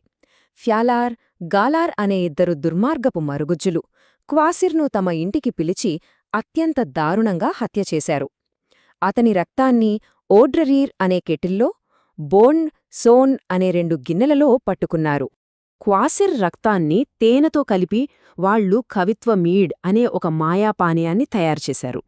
అది తాగితే ఎవ్వరికైనా కవిత్వం చెప్పే శక్తి, అపారమైన జ్ఞానం వస్తాయి. కాని ఆ మరుగుజ్జుల దుర్మార్గం అక్కడితో ఆగలేదు. వాళ్లు గిల్లింగ్ అనే రాక్షసుణ్ణి, అతని భార్యని కూడా చంపేశారు. ప్రతీకారం కోసం వచ్చిన గిల్లింగ్ కొడుకు సుట్టుంగ్ వాళ్ల ప్రాణాలకు బదులుగా ఆ మాయా మీడ్ను లాక్కున్నాడు. సుట్టుంగ్ దాన్ని ఒక పర్వతంలో దాచి తన కూతురు గన్లాడ్ను కాపలా పెట్టాడు. ఈ మాయాపానీయం గురించి ఓడెన్కి తెలిసింది. జ్ఞానం కోసం ఎంతకైనా తెగించే ఓడెన్ దాన్ని ఎలాగైనా దక్కించుకోవాలని నిర్ణయించుకున్నాడు. ఇక దాన్ని సంపాదించడానికి అతనొక మాస్టర్ ప్లాన్ వేశాడు. అది చాలా పెద్దది, చాలా మోసపూరితమైనది కూడా. ఓడిన్ చాలా పక్కా ప్లాన్తో వెళ్లాడు. మొదట బోల్బర్క్ అనే కూలీగా వేషం మార్చి సుట్టుంగ్ సోదరుడైన బౌగీ పోలానికి వెళ్లాడు. అక్కడ పనిచేస్తున్న 9 మంది కూలీల మధ్య గొడవ పెట్టి వాళ్లు ఒకరినొకరు చంపుకునేలా చేశాడు. ఆ తర్వాత ఆ 9 మంది పనిని తానొక్కడే చేస్తానని, బదులుగా ఒక సిప్ మీడిప్పిచ్చుమని బౌగీతో డీల్ కుదుర్చుకున్నాడు. వేసవి మొత్తం ఒంటరిగా కష్టపడి పని పూర్తి చేశాడు. బౌగీ తన అన్న సుట్టుంగ్ని మీడడిగాడు. కాని సుట్టుంగ్ ఒక్క చుక్క కూడా ఇవ్వనని తేల్చి చెప్పాడు. కాని అది ఓడెన్ కదా, అంత తేలిగ్గా వదిలిపెడతాడా? బౌగిని బలవంతపెట్టి ఆ పర్వతానికి ఒక రంధ్రం చేయించాడు. రంధ్రం అవ్వగానే ఓడెన్ పాముగా మారి లోపలికి దూరాడు. వెనకాలే బౌగి అతన్ని చంపడానికి ప్రయత్నించాడు. కాని ఓడెన్ త్రుటిలో తప్పించుకున్నాడు. పర్వతం లోపల మీడ్కి కాపలాగా ఉన్న గన్లాడ్ని కలిశాడు ఓడెన్. అక్కడ తన మాటలతో, మాయతో గన్లాడ్ను పడేశాడు. 3 రాత్రులు తనతో గడిపితే 3 సిప్పుల మీడిస్తానని ఆమెనొప్పించాడు. పాపం గన్లాడ్ ఒప్పుకుంది. ఇక్కడే అసలు మోసం జరిగింది. 3 సిప్స్ కదా ఒప్పందం. కాని ఓడెన్ చేసింది వేరు. అతనివి సిప్స్ కావు, అవి భారీ గొక్కలు. మొదటి గుక్కతో ఓడ్రీర్ కెటెల్ను, రెండో గుక్కతో బోట్ గిన్నెను, మూడో గుక్కతో సోన్ గిన్నెను పూర్తిగా ఖాళీ చేసేశాడు. క్షణాల్లో ఆ కవిత్వమీడు మొత్తాన్ని దొంగిలించాడు. మోసపోయానని గన్లాడ్ తెలుసుకునే లోపే ఓడన్ ఒక పెద్ద గద్దగా మారి యాస్గార్డ్కు ఎగిరిపోయాడు. అక్కడ దొంగిలించిన మీడ్ను దేవతల కోసం ఉంచిన పాత్రల్లో ఉమ్మాడు. అందుకే అప్పట్నుంచి ఎవరైనా గొప్పగా కవిత్వం చెప్పినా, కథలు చెప్పినా దాన్ని ఓడెన్ బహుమతి అని పిలుస్తారు. చూశారుగా, ఒక రక్తం, దైవిక దొంగతనం నుంచి పుట్టిన వరమిది. రెండు అద్భుతమైన నిధులు, కాని వాటిని సంపాదించిన దారులు మాత్రం ఎంత విచిత్రమైనవి. సరే, నీల్ గేమాన్ నార్స్ మైథాలజీలో మనం మరో కొత్త అధ్యాయాన్ని మొదలుపెడుతున్నాం. ఈసారి థోర్, లోకి ఇద్దరూ కలిసి తూర్పువైపు ప్రయాణం మొదలుపెట్టారు. వాళ్ల గమ్యం రాక్షసుల రాజ్యం జోటున్హైమ్. ఓకే, ఈ కథలో అసలు ఏం జరగబోతుందంటే, సంపూర్ణ అధికారం నుండి మొదలై చివరికి పూర్తి నిస్సహాయ స్థితికి ఎలా వెళ్తారో చూస్తాం. ముఖ్యంగా థోర్ తన బలానికి కూడా కొన్ని హద్దులుంటాయని తెలుసుకుంటాడు. సరే, కథ ఎలా మొదలవుతుందంటే, థోర్, లోకి ఇద్దరూ మేకలులాగే రథంలో ప్రయాణిస్తున్నారు. అలా వెళ్తూ వెళ్తూ వాళ్లు ఒక మారుమూల ప్రాంతంలో ఉన్న ఓ పేద రైతు ఇంటి దగ్గర ఆగారు. ఆ ఇంట్లో ఒక రైతు, ఆయన భార్య, వాళ్ల పిల్లలు థ్యల్ఫీ, రోస్క్వా ఉన్నారు. వాళ్ళు అంత శక్తివంతమైన దేవుళ్లను చూడగానే వణికిపోయారు. చలికాలం చాలా కఠినంగా ఉండటంతో మీకు పెట్టడానికి మా దగ్గర ఏమీ లేదని చాలా భయంగా చెప్పారు. అప్పుడు థోర్ వాళ్ల ఆకలిని చూసి ఒక పని చేశాడు. అది చాలా ఆశ్చర్యకరమైనది, అదే సమయంలో చాలా ఉదారమైనది కూడా. ఆ ఆకలితో ఉన్న కుటుంబానికి భోజనం పెట్టడం కోసం తను ప్రయాణించే తన అమర మేకలనే చంపేశాడు. ఇది దైవిక శక్తికి, ఆయనలోని దయకు ఒక గొప్ప నిదర్శనం. అలా అందరూ భోజనం చేస్తుండగా థోర్ ఆ కుటుంబానికి ఒక చాలా ముఖ్యమైన సూచన ఇచ్చాడు. ఆ నియమం చాలా సింపుల్ అండ్ క్లియర్. మాంసం అంతా తినండి, కాని ఎముకలన్నింటినీ తీసి మేక చర్మంపై పెట్టండి. జాగ్రత్త, ఒక్క ఎముక కూడా విరగొట్టద్దు, నమలద్దు అన్నాడు. ఇది కేవలం ఒక ఆజ్ఞ కాదు, ఆ కుటుంబం విధేయతకు, వాళ్ల ఆత్మ నిగ్రహానికి దేవుడు పెట్టిన ఒక పరీక్ష. అయితే ఎక్కడ రూలుంటే అక్కడ లోకి ఉంటాడు, దాన్ని బ్రేక్ చేయడానికి. అతను వెంటనే తన పని మొదలుపెట్టాడు. ఆకలితో ఉన్న పిల్లాడు థ్యాల్ఫీ దగ్గరికి వెళ్ళి, తెలుసా, ఆ ఎముకల్లో ఉండే మూలుగే అన్నిటికన్నా రుచికరమైనది అని మెల్లగా చెవిలో ఊదాడు. అలా థార్ మాటను ధిక్కరించేలా రెచ్చగొట్టాడు. మరుసటి రోజు ఉదయం థోర్ తన సుత్తి మ్యోల్నీర్ని ఉపయోగించి ఆ మేకలకు మళ్లీ ప్రాణం పోశాడు. కాని అతనొక విషయం గమనించాడు. గ్రైండర్ అనే మేక వెనుక కాలు కుంటుతోంది. అంటే నియమాన్ని ఉల్లంఘించారు. ఇక థోర్ కోపం చూడాలి. అతని కళ్ళు నిప్పుల్లా మండుతున్నాయి. సుత్తిని పట్టుకున్న అతని పిడికిలి బిగుసుకుపోయింది. ఆ భయంతో వణికిపోతున్న కుటుంబాన్ని చూస్తూ ఉరుములాంటి స్వరంతో గర్జించాడు. ఆ కుటుంబాన్ని క్షమించడానికి బదులుగా థార్ ఒక ఒప్పందం పెట్టాడు. థియాల్ఫీ, అతని సోదరి రోస్క్వా తన సేవకులుగా తనతో పాటు రావాలని డిమాండ్ చేశాడు. దాంతో అప్పటివరకు ఇద్దరిగా ఉన్నవాళ్ల ప్రయాణం ఇప్పుడు నలుగులుతో కొనసాగనుంది. ఆ మేకలు కోలుకోవడానికి వాటినక్కడే వదిలేసి ఆ నలుగురు తూర్పువైపు నడక మొదలుపెట్టారు. దారిలో గడ్డకట్టే సముద్రాన్ని దాటారు. ఆ తర్వాత జోటున్హైమ్లోని విశాలమైన, దట్టమైన చీకటి అడవిలోకి అడుగుపెట్టారు. రాత్రయ్యేసరికి వాళ్లు తలదాచుకోవడానికి ఒక చోటు వెతుకుతున్నారు. అప్పుడు వాళ్లకి తలుపు లేని ఒక వింతైన, చాలా పెద్ద హాల్ లాంటిది కనిపించింది. కాని రాత్రి మధ్యలో భయంకరమైన ప్రకంపనలకు వాళ్లందరికీ మెలకువచ్చింది. రాత్రంతా చెవులు బద్దలయ్యేలా ఏదో గర్జిస్తున్న శబ్దం. మిగతావాళ్లు భయంతో ఒక పక్క గదిలో దాక్కుంటే థార్ మాత్రం తన మ్యోల్నీర్ని పట్టుకుని ఆ హాల్ ద్వారం దగ్గర కాపలా కాస్తున్నాడు. ఉదయాన్నే అసలు విషయం తెలిసింది. ఆ గర్జన శబ్దాలు స్క్రీమర్ అనే ఒక భారీ రాక్షసుడి గురక. మరి వాళ్లు రాత్రంతా ఉన్న ఆ హాలేంటో తెలుసా? అది అతను పోగొట్టుకున్న చేతి తొడుగు, గ్లవ్ అన్నమాట. వాళ్లు దాక్కున్న పక్కగది ఆ గ్లవ్ యొక్క బొటనవేలు. ఆ రాక్షసుడు తన పేరు స్క్రీమిరని, అంటే పెద్ద వ్యక్తి అని అర్థమని చెప్పాడు. వాళ్లతో పాటు ప్రయాణించడానికి ఒప్పుకుని వాళ్ల ఆహార సంచిని కూడా తన పెద్ద సంచిలో వేసుకున్నాడు. ఆ రోజు సాయంత్రం స్క్రీమర్ వెంటనే నిద్రలోకి జారుకున్నాడు. కాని థార్కి అసలు సమస్య ఇక్కడే మొదలైంది. ఎంత ప్రయత్నించినా ఆ ఆహార సంచిని తెరవలేకపోయాడు. దాంతో ఆ దేవుళ్ళూ వాళ్ల సేవకులు ఆ రాత్రి ఆకలితోలే పడుకోవాల్సొచ్చింది. ఇక ఆకలికి అవమానానికి థార్కి విపరీతమైన కోపం వచ్చింది. నిద్రపోతున్న ఆ రాక్షసుడి తలపైకెక్కి తన బలాన్నంతా కూడదీసుకుని మ్యోల్నీర్తో గట్టిగా కొట్టాడు. కాని స్క్రీమర్కే ఏమీ కాలేదు. అతను కళ్ళు తెరిచి మొత్తుగా, ఏంటి, నా తలమీద ఆకుపడిందా అని అడిగాడు. అంతే, మళ్లీ పక్కకు తిరిగి గురకపెట్టడం మొదలుపెట్టాడు. ఉరుముల దేవుడి దెబ్బను ఒక రాలిన ఆకుతో పోల్చాడంటే చూసుకోండి. థోరు వదల్లేదు. ఆ రాత్రి మధ్యలో మళ్లీ కొట్టాడు. ఈసారి సుత్తి తల స్క్రీమర్ నుదుటిలోకి లోతుగా దిగిపోయేలా కొట్టాడు. కాని ఈసారి కూడా రాక్షసుడి రియాక్షన్ సేమ్. అరే, నా తలమీద ఓక్ చెట్టుకాయ పడిందా ఏంటి అని అనుకున్నాడు. అంతే, థోర్ కొట్టిన రెండో దెబ్బ కూడా వేస్టైపోయింది. ఇక తెల్లవారుజామున థోర్ తన దైవిక శక్తినంతా కూడగట్టుకుని చివరి ప్రయత్నంగా ఆ రాక్షసుడి కణతమీద గట్టి దెబ్బ కొట్టాడు. ఈ దెబ్బకైనా ఫలితముంటుందనుకుంటే స్క్రీమర్ లేచి కూర్చుని, ఏంటి, పక్షిగూట్లోంచి ఏదన్నా పుల్లనా మీద పడిందా అని తన చెంప గీక్కున్నాడు. ఇక్కడే థోర్ పూర్తిగా విఫలమయ్యాడు. తన సర్వశక్తితో కొట్టిన దెబ్బను ఒక చిన్న పుల్లతో పోల్చాడా రాక్షసుడు. ప్రయాణం మొదట్లో సర్వశక్తిమంతుడైన దేవుడు ఇప్పుడు పూర్తిగా నిస్సహాయుడయ్యాడు. మరుసటి రోజు ఉదయం స్క్రీమర్ లేచి ఆవలిస్తూ ఇక వెళ్ళొస్తానని చెప్పి వాళ్లకి ఉడ్కాడ్ కోటవైపు దారి చూపించాడు. అంతేకాదు, వెళ్తూ వెళ్తూ ఒక హెచ్చరిక కూడా చేశాడు. ఉడ్గాడ్లో నాకంటే చాలా పెద్ద రాక్షసులుంటారు, జాగ్రత్త అని చెప్పాడు. ఈ మాటలతో థోర్ని ఆకలి, అలసట అన్నింటికీ మించి తన సుత్తి కూడా పరిష్కరించులేని ఒక పెద్ద మిస్ట్రీ మధ్యలో వదిలి వెళ్ళిపోయాడు. సరే, నార్స్ గాథలో మనం మరో అద్భుతమైన అధ్యాయంలోకి అడుగుపెట్టాం. సరే, మరి ఏమాత్రం ఆలస్యం చేయకుండా కథలోకి వెళ్ళిపోదాం.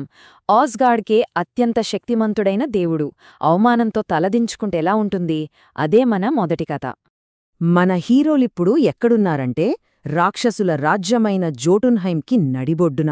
అక్కడ ఉట్గార్డ్ అనే ఒక కోట ఉంది. ఆ కోట ఎంత పెద్దది, ఎంత భయానకంగా ఉందంటే మాటల్లో చెప్పలేం. ఆ కోట ఎంత ఎత్తుందో చూడండి. దాని గేట్లు ఆకాశంలో మేఘాల్లో కలిసిపోయాయట. అక్కడున్న ఇనుప ఊచలు ఎంత లావుగా ఉన్నాయంటే పెద్ద పెద్ద చెట్లకన్నా దప్పంగా ఉన్నాయట. ఇక చేసేదేం లేక థార్, అతని స్నేహితులు ఆ ఊచల మధ్య నుంచి సన్నగా దూరి లోపలికి వెళ్లాల్సొచ్చింది. లోపల వాళ్లకు రాక్షసుల రాజు ఉడ్గాడ్లోకి కనిపించాడు. అతను ఈ దేవుళ్లను చూసి, అరే చిన్నపిల్లల్లారా అన్నట్టుగా ఎగతాళి చేశాడు. మా అతిథులుగా ఉండాలంటే ముందు మీలో ఏదైనా నైపుణ్యం ఉందని నిరూపించుకోవాలి. ఏమీ చేతకాని వాళ్లటు మాకు పనే లేదు అంటూ ఒక సవాలు విసిరాడు. ఇక ఇక్కడినుంచే అస్సలు కథ మొదలైంది. దేవతలు, వారి స్నేహితులు ఉట్గాడ్ యోధులతో పోటీపడాలి. వాళ్ల అహాన్ని పూర్తిగా దెబ్బతీసే పోటీలివి. మొదటగా మన అల్లరి దేవుడు లోకి ముందుకొచ్చాడు. తనకంటే వేగంగా ఎవ్వరూ తినలేరని గొప్పలుపోయాడు. వెంటనే ఉడ్గాడ్లోకి లోగి అనేవాడిని పిలిచాడు. ఇద్దరి ముందు మాంసంతో నిండిన ఒక పెద్ద తొట్టిని పెట్టారు. లోకి చేతులు, నోరు అసలు కనపడనంత వేగంగా తిన్నాడు. ఎముకల మీద ఉన్న మాంసమంతా తినేసి తొట్టి మధ్యలోకొచ్చాడు. కాని అటువైపు నుంచి వచ్చిన లోగి మాంసంతో పాటు ఎముకల్ని, ఆఖరికి ఆ చెక్క తొట్టిని కూడా తినేశాడు. ఇది చూసి లోకీకి మైండ్ బ్లాంక్ అయిపోయింది. సరే, ఇక తరువాతి పోటీ పరుగుపంద్యం. థోర్తో ఉన్న థ్యాల్ఫీ మనుషుల్లోకెల్లా అత్యంత వేగంగా పరుగెత్తగలడు. అతనితో పోటీ పడేది హ్యూగీ అనే ఒక కుర్ర రాక్షసుడు. థియాల్ఫీ తన జీవితంలో అంతకుముందుగాని ఆ తర్వాతగాని అంత వేగంగా పరుగెత్తలేదు. అయినా సరే 3 సార్లు పందెం జరిగితే 3 సార్లు హ్యూగీనే గెలిచాడు. చివరి పందెంలో అయితే థియాల్ఫీని వెనక్కి నెట్టి మరీ గెలిచాడు. ఇదెలా సాధ్యం? ఈ రాక్షసులు ఏం మాయ చేస్తున్నారు? ఇప్పుడు అసలు సిసలైన దేవుడు థోర్ రంగంలోకి దిగాడు. ఉడ్గాడ్లోకి అతనికి వెండి అంచులతో ఉన్న పొడవాటి కొమ్మునిచ్చాడు. గొప్ప యోధుడైతే దీన్ని ఒకే గుప్పలో ఖాళీ చేస్తాడు అని మళ్లీ ఎగతాళి చేశాడు. థోర్ తన శక్తినంతా కూడదీసుకుని ఒక భారీ గుక్క తాగాడు. కాని తీరా చూస్తే ఆ కొమ్ములోని నీళ్లు జస్ట్ ఒక బుటనవేలు మందం మాత్రమే తగ్గాయి. థోర్కి నమ్మశక్యంగా లేదు. రాక్షసులంతా అతన్ని చూసి నవ్వడం మొదలుపెట్టారు. ఊపిరి బిగబట్టి రెండోసారి మూడోసారి ప్రయత్నించాడు. అయినా సరే ఇంకొంచెం మాత్రమే తగ్గింది. ఇక తన వల్ల కాదని అవమానంతో తలదించుకొని ఆ కొమ్మును పక్కన పెట్టేశాడు. థోర్ ఓటమిని చూసి ఉట్కాడ్లోకి ఇంకా రెచ్చిపోయాడు. సరే, తాగటం నీవల్ల కాలేదు, కనీసం బలమేమైనా ఉందా చూద్దాం. ఈ పిల్లిని పైకెత్తగలవా అనడిగాడు. థోర్ తన దైవశక్తినంతా ఉపయోగించి ఆ పిల్లిని ఎత్తడానికి ప్రయత్నించాడు. అతను ఎంత బలం పెడితే ఆ పిల్లి అంతగా వీపుని వంచింది. చివరికి నానా కష్టాలపడి ఆ పిల్లి 4 కాళ్లలో కేవలం ఒక్కదాన్ని మాత్రమే కొద్దిగా నేలపైకి లేపగలిగాడు. ఇక థోర్కి కోపం కట్టలు తెంచుకుంది. ఎవరితోనైనా నేను పోరాడాలి అని గట్టిగా అరిచాడు. దానికి ఉడ్గార్డులోకి నవ్వి తన ఆయా ఎల్లి అనే ఒక ముసలావిడను పిలిచాడు. ఒళ్లంతా ముడతలు పడి వణికిపోతున్న ఆవిడతో థోర్ని కుస్తీ పట్టమన్నాడు. థార్ ఆ ముసలావిడను చూడగానే తేలిగ్గా గెలిచేయొచ్చని అనుకున్నాడు. కాని అతను ఎంత గట్టిగా పట్టుకుంటే ఆమె అంత స్థిరంగా నిలబడింది. ఆవిడ బలం ముందు థార్ శక్తి ఏమాత్రం పనిచేయలేదు. చివరికి ఆ ముసలావిడే శక్తికి మారుపేరైన థార్ను ఒక మోకాలిపైకి కూలదోసింది. ఇది ఊహించని ఘోరమైన అవమానం. ఆ రాత్రి గడిచిపోయింది. మరుసటి రోజు ఉదయం ఉట్గార్డలోకి ఆ దేవతలను కోట బయటకు తీసుకువచ్చాడు.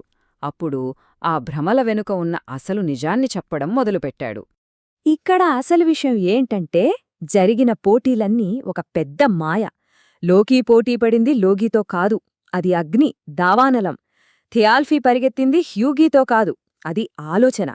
ఆలోచన కన్నా వేగంగా ఎవరూ పరిగెత్తలేరు గదా.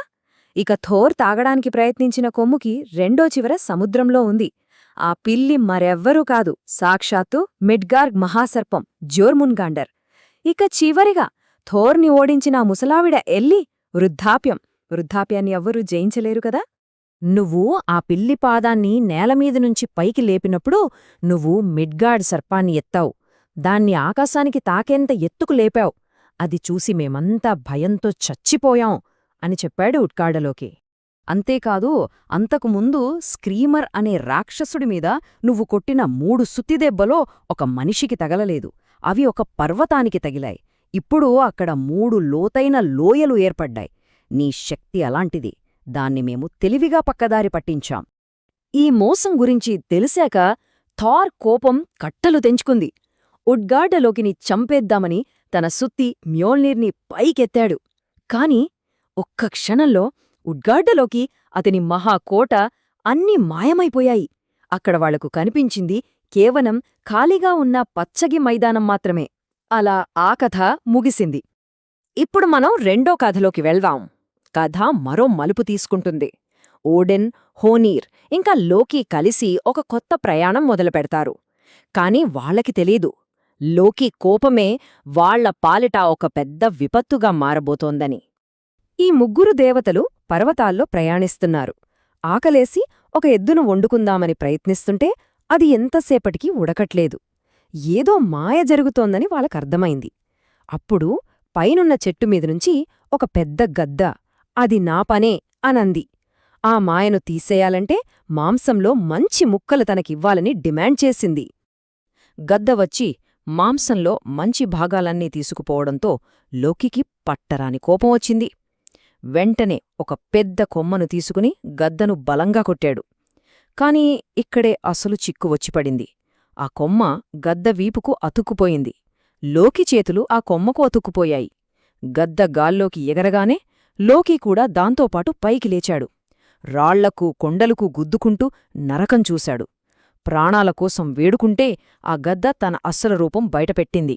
తాను థియాజీ అనే రాక్షసుడని, లోకి బ్రతకాలంటే యవ్వనదేవత ఇడూన్ను, ఆమె అమరత్వాన్నిచ్చే యాపిల్స్ను తనకు అప్పగించాలని చెప్పింది. ఇక తన ప్రాణాలు కాపాడుకోవడానికి లోకీకి వేరే దారి కనిపించలేదు. ఆ రాక్షసుడు చెప్పినట్లే చేయడానికొప్పుకున్నాడు. యాస్గార్డ్కు తిరిగి వచ్చి నేరుగా ఇడున్ దగ్గరికి వెళ్లాడు. నేను అడవిలో నీ యాపిల్స్ కన్నా అద్భుతమైన పళ్లను చూశాను అని అబద్ధం చెప్పి ఆమెను మోసగించి యాస్గార్డ్ సురక్షిత ప్రాంతం నుంచి బయటకు తీసుకువచ్చాడు. లోకీ ఇడ్రున్ను అలా అడవిలోకి తీసుకురాగానే గద్ద రూపంలో ఉన్న థియాజీ మెరుపు వేగంతో కిందికి దూసుకొచ్చాడు. ఇడున్ను ఆమె చేతిలోని యాపిల్స్ను అపహరించుకుపోయాడు. వెళ్తూ వెళ్తూ, నేను గద్దను కాను, నేను థియాజీ అనే రాక్షసుణ్ణి, ఇక ఆస్గార్డ్ దేవతల అమరత్వానికి కాలం చెల్లింది, ఇది నా మాట అని గట్టిగా ప్రకటించాడు. ఇక ఆ తర్వాత ఏం జరిగింది? నార్స్ దేవతల కథల్లో కోరిక అనేది చాలా శక్తివంతమైనది. కొన్నిసార్లు అది ప్రేమ రూపంలో కనిపిస్తుంది, మరికొన్నిసార్లు గర్వం రూపంలో. ఈరోజు మనం అలాంటి 2 కథలు చూద్దాం. రెండింట్లోనూ కోరిక ఉంది, కాని దానికి చెల్లించిన మూల్యం వేరు. ఒకటి ప్రేమ కోసం సర్వస్వం వదులుకున్న కథ అయితే, ఇంకొకటి గర్వంతో ఏకంగా ప్రపంచాన్నే ప్రమాదంలోకి నెట్టిన కథ. అతని జీవితంలో ఏదో లోటుంది. అదేంటో అతనికి తెలీదు. ఈ మాటలు ఫ్రే గురించి. వానీర్ దేవతల్లోనే అత్యంత శక్తిమంతుడు, అందగాడు, గొప్ప యోధుడు అన్నీ ఉన్నాయి. కాని లోపల ఏదో తెలియని వెలితి, ఒక రకమైన అసంతృప్తి. సరిగ్గా ఆ అసంతృప్తే అతన్ని ఒక ప్రమాదకరమైన, చివరికి వినాశనానికి దారితీసే మార్గంలోకి లాక్కెళ్ళింది. ఈ కథనంలో మనం ముందుగా ఫ్రే కథ చూద్దాం. అతని చూసిన ఒక నిషిద్ధమైన చూపు, దానికోసం అంటే తన వధువు కోసం అతను చెల్లించిన భారీ మూల్యం, ఆ తరువాత ఎదురైన ఒక భయంకరమైన శాపం, వీటి గురించి తెలుసుకుందాం. ఆ తరువాత మరో కథలోకి వెళ్దాం. అక్కడ దాహంతో ఉన్న దేవతలు, ఒక రాక్షసుడితో విందు, ఇంకా గాలానికి చిక్కిన ఒక మహాసర్పం, ఇలా చాలా ఉంది. సరే, ఇక మొదలుపెట్టేద్దాం. ఫ్రే కథ ఎక్కడ మొదలవుతుందంటే అతనిలోని అశాంతితో. ఒకరోజు ఓడిన్ దూరంగా ఉన్నప్పుడు ఫ్రే ఒక సాహసం చేశాడు. ఆ ఒక్క నిర్ణయం అతని తలరాతను శాశ్వతంగా మార్చేసింది. ఓడిన్కి హ్లిప్సియాల్ఫ్ అనే ఒక సింహాసనముండేది. దాని ప్రత్యేకత ఏంటంటే దానిపై కూర్చుంటే 9 లోకాలు కనిపిస్తాయి. అయితే ఆ సింహాసనం మీద ఓడిన్ తప్ప ఇంకెవ్వరూ కూర్చోకూడదు. అదొక నియమం. కాని ఫ్రే తనలో ఉన్న ఆ తెలియని కోరికతో ఆ నియమాన్ని బ్రేక్ చేశాడు. సింహాసనమెక్కాడు. 9 లోకాల వైపు చూడటం మొదలుపెట్టాడు. అలా చూస్తుండగా అతని చూపు ఉత్తరాన ఉన్న జోటున్హైమ్ అంటే రాక్షసుల రాజ్యంపై పడింది. అక్కడ ఒక రాక్షస స్త్రీ తన తండ్రి ఇంటికి నడుచుకుంటూ వెళుతోంది. ఆమె పేరు గర్డ్. తను ఇంటి తలుపు తెరవడానికి చేతులు పైకెత్తినప్పుడు ఒక అద్భుతం జరిగింది. ఆమె చేతుల నుంచి వచ్చిన కాంతి ఆకాశాన్ని, సముద్రాన్ని కూడా వెలిగించేసింది. అంతటి ప్రకాశం. ఆ క్షణంలో ఫ్రే మనసు పూర్తిగా ఆమెకు అంకితమైపోయింది. ఆ ఒక్క చూపుతో ఫ్రే పరిస్థితి మొత్తం మారిపోయింది. అతను ఒక రకమైన తీవ్రమైన డిప్రెషన్లోకి వెళ్ళిపోయాడు. తినడం మానేశాడు, తాగడం మానేశాడు, ఎవ్వరితోనూ మాట్లాడటం లేదు. తను ప్రేమించిన అమ్మాయి ఒక రాక్షసి, ఆ ప్రేమ అసాధ్యమని నమ్మాడు. అతని బాధ చూసి మిగతా దేవతలందరూ కంగారుపడ్డారు. వానిర్ దేవతల్లో అంతటి శక్తివంతుడు ఇప్పుడు ఒక నీడలా మారిపోయాడు. ఈ సమయంలో ఫ్రేకి అత్యంత నమ్మకస్తుడైన సేవకుడు స్కిర్నిర్ రంగంలోకి దిగాడు. తన యజమాని ఎందుకిలా ఉన్నాడో తెలుసుకోవాలని నిశ్చయించుకున్నాడు. అందుకే నేరుగా ఫ్రే దగ్గరికే వెళ్లాడు, ఏమైందని అడిగాడు. అప్పుడు ఫ్రే తన మనసులోని బాధనంతా స్కిర్నిర్ ముందు పెట్టాడు. నేను జిమిర్ కూతురు గర్డ్ని చూశాను, ఆమె లేకపోతే నేను గుండె పగిలి చచ్చిపోతాను అన్నాడు. కాని దేవతలు, రాక్షసులు పెళ్లి చేసుకోలేరు కదా, అందుకే నా ప్రేమకు భవిష్యత్తు లేదు అని ఏడ్చాడు. అంతా విన్న స్కిర్నిర్, సరే నేను జోటున్హైమ్కి వెళ్తాను, నీకోసం ఆమెను ఒప్పిస్తాను అని మాటిచ్చాడు. కాని నేను దీనికి చాలా పెద్ద మూల్యం డిమాండ్ చేస్తాను అని కూడా హెచ్చరించాడు. మరి స్కిర్నిర్ అడిగిన మూల్యమేంటో తెలుసా? అవి ఫ్రే దగ్గర ఉన్న అత్యంత విలువైన 2 వస్తువులు. ఒకటి ఎలాంటి మాయా అగ్నిలోనైనా ప్రయాణించగల అతని గుర్రం. ఇక రెండవది చాలా చాలా ముఖ్యమైనది, శత్రువులతో అదే సొంతంగా పోరాడగల అతని మాయా ఖడ్గం. ఇది కథలోనే ఒక టర్నింగ్ పాయింట్. ఫ్రే ప్రేమలో ఎంత గుడ్డివాడైపోయాడంటే ఒక క్షణం కూడా ఆలోచించలేదు. తన గుర్రాన్ని, ఆ అద్భుతమైన ఖడ్గాన్ని వెంటనే స్కిర్నిర్కు ఇచ్చేశాడు. భవిష్యత్తులో రాగ్నరాక్ అంటే ప్రపంచ వినాశనం జరిగినప్పుడు అదే ఖడ్గం తన ప్రాణాల్ని కాపాడుతుందని అతను ఊహించలేకపోయాడు. ప్రేమ కోసం చేసిన ఈ త్యాగం ఒక విషాదకరమైన పొరపాటు. సరే, ఫ్రే ఆయుధాలు తీసుకున్న స్కిర్నిర్ జోటున్హైమ్కి తన ప్రమాదకరమైన ప్రయాణాన్ని మొదలుపెట్టాడు. చివరికి గర్డ్ వాళ్ల నాన్న ఇంట్లోకి వెళ్లి ఆమెను ఎదుర్కొన్నాడు. గర్డును ఒప్పించడం అంత సులువు కాదు. స్కిర్నిర్ ఒకదాని తర్వాత ఒకటి తన అస్త్రాలు ప్రయోగించాడు. మొదట లంచం ఆఫర్ చేశాడు. యవ్వనాన్నిచ్చే బంగారు యాపిల్స్ ఇస్తానన్నాడు. ఆమె ఒప్పుకోలేదు. ఆ తర్వాత సంపదను చూపించాడు. ద్రౌప్నిర్ అనే మాయా ఉంగరాన్నిస్తానన్నాడు. అది ఎంత బంగారనైనా సృష్టిస్తుంది. దానిక్కూడా ఆమె ఒప్పుకోలేదు. ఇక లాభం లేదనుకుని బెదిరింపులకు దిగాడు. ఫ్రే ఖడ్గాన్ని తీసి తల నరకేస్తానన్నాడు. అయినా గర్డ్ భయపడలేదు. అప్పుడు స్కిర్నిర్ తన చివరి అత్యంత భయంకరమైన అస్త్రాన్ని వాడాడు. స్కిర్నిర్ ఒక మంత్రదండం తీసి ఒక భయంకరమైన రూనిక్ శాపంతో బెదిరించాడు. ఆ శాపం గనకిస్తే ఆమె ఒంటరిగా ఎవ్వరూ లేకుండా బహిష్కరించబడుతుంది. భరించలేని కామంతో పిచ్చిదైపోతుంది. మురికి కాలువల్లోని చెత్త మాత్రమే తినాల్సొస్తుంది. అన్నిటికంటే దారుణం, 3 తలలున్న ఒక మంచు రాక్షసుడితో కలిసి నరకంలో జీవించాల్సుంటుంది. ఈ శాపం గురించి వినగానే గర్డ్ ధైర్యం మొత్తం కూలిపోయింది. ఆ భయంకరమైన శాపానికి భయపడి గర్డ్ చివరికి ఒప్పుకుంది. ఫ్రేను పెళ్లి చేసుకోవడానికి అంగీకరించింది. 9 రాత్రుల తర్వాత బారి అనే ప్రశాంతమైన చోట కలుస్తానని మాట ఇచ్చింది. స్కిర్నిర్ తిరిగి వచ్చి ఈ మంచి వార్త చెప్పాడు. కాని ఫ్రే సంతోషించాడా? లేదు, అతను మరింత బాధపడ్డాడు. 9 రాత్రులా? ఒక్క రాత్రి గడవటమే కష్టంగా ఉంది. 9 రాత్రులు ఎలా ఆగాలి? ఇదొక నెలకన్నా ఎక్కువ, నా జీవితం కన్నా ఎక్కువ కాలంలా అనిపిస్తోంది అని విలపించాడు. అతని ప్రేమ, అతని ఆరాటం అంత తీవ్రంగా ఉంది. ప్రేమకోసం ఏ మూల్యమైనా చెల్లించాడు. కాని ఆ నిరీక్షణ మాత్రం అతనికి నరకంలా అనిపించింది. ఇది ఫ్రే కథ, ప్రేమకోసం అతను పడిన తపన. ఇప్పుడు మనం ఇంకో కథలోకి వెళదాం. ఇక్కడ కూడా కోరికే కారణం. కాని ఇది ప్రేమ కాదు, గర్వం, ఆకలి నుంచి పుట్టిన కోరిక. దేవతలందరూ ఒక పెద్ద విందు చేసుకోవాలనుకున్నారు. కాని వాళ్ల ముందు ఒక పెద్ద సమస్య వచ్చిపడింది. దేవతలందరూ సముద్రదేవుడైన ఏగిర్ దగ్గరికి వెళ్లి ఒక పెద్ద విందు ఏర్పాటు చేయమన్నారు. ఏగిర్ సరే అన్నాడు. కాని ఒక కండీషన్ పెట్టాడు. మీ అందరికీ ఒకేసారి మద్యం తయారు చెయ్యాలంటే నాకు చాలా పెద్ద పాత్ర కావాలి. ఆస్గార్డ్లో ఉన్న అందరికీ సరిపోయేంత పెద్ద పాత్రను మీరు తీసుకురండి, అప్పుడు విందు ఏర్పాటు చేస్తాను అన్నాడు. కాని అంత పెద్ద పాత్ర ఎవ్వరిదగ్గర లేదు. అప్పుడే టిరిదేవుడికి ఒకటి గుర్తొచ్చింది.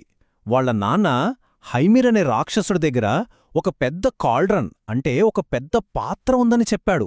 అది ఎంత పెద్దదంటే 1 మైలు వెడల్పు, 1 మైలు లోతు ఉంటుంది. ఇంకేముంది, ఆ పాత్రను తీసుకురావడానికి థార్, టెర్ ఇద్దరూ కలిసి హైమిర్ ఉండే చోటికి బయల్దేరారు. థార్, టెర్ ఇద్దరూ హైమీర్ భవనానికి చేరుకున్నారు. లోపల వాతావరణం చాలా సీరియస్గా, టెన్షన్గా ఉంది. అక్కడ వాళ్ళకిద్దరు రాక్షస స్త్రీలు కనిపించారు. ఒకరు టిర్ తల్లి. ఆమె బంగారు జుట్టుతో చాలా అందంగా ఉంది. వాళ్ళని ప్రేమగా ఆహ్వానించింది. కాని ఇంకొకరు, ఆమె టిర్ నాయనమ్మ. ఆమెకు ఏకంగా 900 తలలున్నాయి. చూడ్డానికే చాలా భయంకరంగా ఉంది. ఇక విందు మొదలైంది. థోర్ తన ఆకలిని ఏమాత్రం కంట్రోల్ చేసుకోలేదు. ఒక్కడే కూర్చుని ఏకంగా 2 పెద్ద ఎద్దులను మొత్తం తినేశాడు. ఇది చూసి హైమిర్కి పిచ్చకోపమొచ్చింది. ఈ దేవుడికి రోజూ ఎలా తిండి పెట్టాలి అని ఆలోచిస్తూ మరుసటి రోజు ఉదయం మనం మన తిండి కోసం చాపల వేటకు వెళ్దామని ఒక సవాలు విసిరాడు. ఇక్కడ్నుంచే అసలు కథ మొదలవుతుంది. మరుసటి రోజు ఉదయం హైమిర్, నీ ఎర నువ్వే తెచ్చుకో అని థోర్తో అన్నాడు.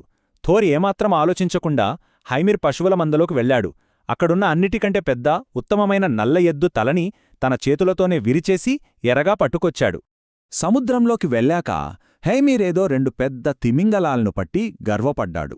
కాని థోర్ టార్గెట్ అది కాదు. అతను తన ఎద్దుతల ఎరని నీళ్లలోకి వదిలాడు. అంతే, ఒక్కసారిగా సముద్రం మొత్తం అల్లకల్లోలంగా మారిపోయింది. ఎందుకంటే థోర్ గాలానికి చిక్కింది మామూలు చేప కాదు, అది మిడ్గార్డ్ సర్పం, జోర్మున్గండ్. థోర్ బద్ద శత్రువు. థోర్ తన కాళ్లతో పడవ అడుగు భాగాన్ని చీల్చుకొని సముద్రపు నేలమీద నిలబడ్డాడు. తన బలాన్నంతా ఉపయోగించి ఆ మహాసర్పాన్ని పైకి లాగాడు. ఇక దాన్ని చంపడానికి తన సుత్తిని పైకి ఎత్తాడు. కాని ఆ దృశ్యం చూసి భయపడిపోయిన హైమిర్ గాలాన్ని కత్తిరించేశాడు. మిడ్గార్డ్ సర్పం మళ్లీ సముద్రంలోకి జారిపోయింది. థోర్కి వచ్చిన కోపానికి అంతులేదు. హైమీర్ను ఒక దెబ్బ కొట్టి పడవని, తిమింగలాలని ఒడ్డుకు మోసుకొచ్చాడు. ఇంత జరిగాక, దాదాపు సముద్రంలో మునిగిపోయాక, తన బద్ధశత్రువుని చేజార్చుకున్నాక థోర్ అసలు వచ్చిన పనిని పూర్తి చేస్తాడా? ఆ భారీ పాత్రని హైమిర్ నుండి తీసుకెళ్లగలడా? గర్వంతో మొదలైన ఈ ప్రయాణం ఎలా ముగుస్తుందో చూడాలే. నార్స్ పురాణంలో కొన్ని కథలుంటాయి.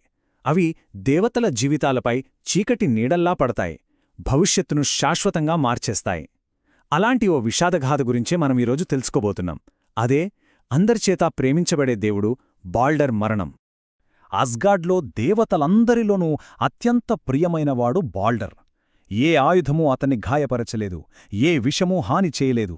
మరి అలాంటి వాడిని, అసలు హాని చేయడమే సాధ్యం కాని ఒక దేవుడిని ఎలా చంపగలం? ఈ ఒక్క ప్రశ్నే దేవతల స్వర్ణయుగానికి ముగింపు పలికింది. మన కథ బాల్డర్తో మొదలవుతుంది.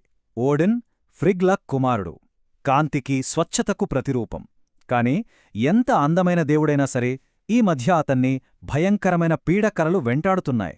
తన సొంత హింసాత్మక మరణం గురించే ఆ కలలు. ఈ విషయం అస్గార్డ్ అంతటా ఒక భయంకరమైన నీడలా వ్యాపించింది. తన కొడుకు భవిష్యత్తు గురించి భయపడిన బాల్డర్ తల్లి ఫ్రిగ్ ఆ విధిని అంగీకరించడానికి సిద్ధంగా లేదు. ఒక తల్లి ప్రేమతో ఆమె ఒక అసాధ్యమైన పనిని చేపట్టాలని నిర్ణయించుకుంది. అదేంటంటే విధిని తానే స్వయంగా తిరగరాయడం, తన కొడుకుకు ఎలాంటి హాని జరగకుండా చూడటం. తన సంకల్పంతో ఆమె 9 లోకాలు ప్రయాణించింది. మండుతున్న ముస్పెల్హైం నుండి గడ్డకట్టే నిఫెల్హైం వరకు. ఫ్రిగ్ ప్రతి జీవిని, ప్రతి వస్తువునూ కలుసుకుంది. అందరి దగ్గర తన కొడుకును రక్షించమని ఒకే ఒక్క ప్రమాణం కోరింది. ఆమె ప్రతిదానినించి ప్రమాణం తీసుకుంది. నిప్పు అతన్ని కాల్చదని మాట ఇచ్చింది. నీరు అతన్ని ముంచదని మాట ఇచ్చింది. ఇనుము, రాయి, చెట్టు, జంతువు ప్రతిదీ బాల్డర్కు హాని చేయబోమని ప్రమాణం చేశాయి.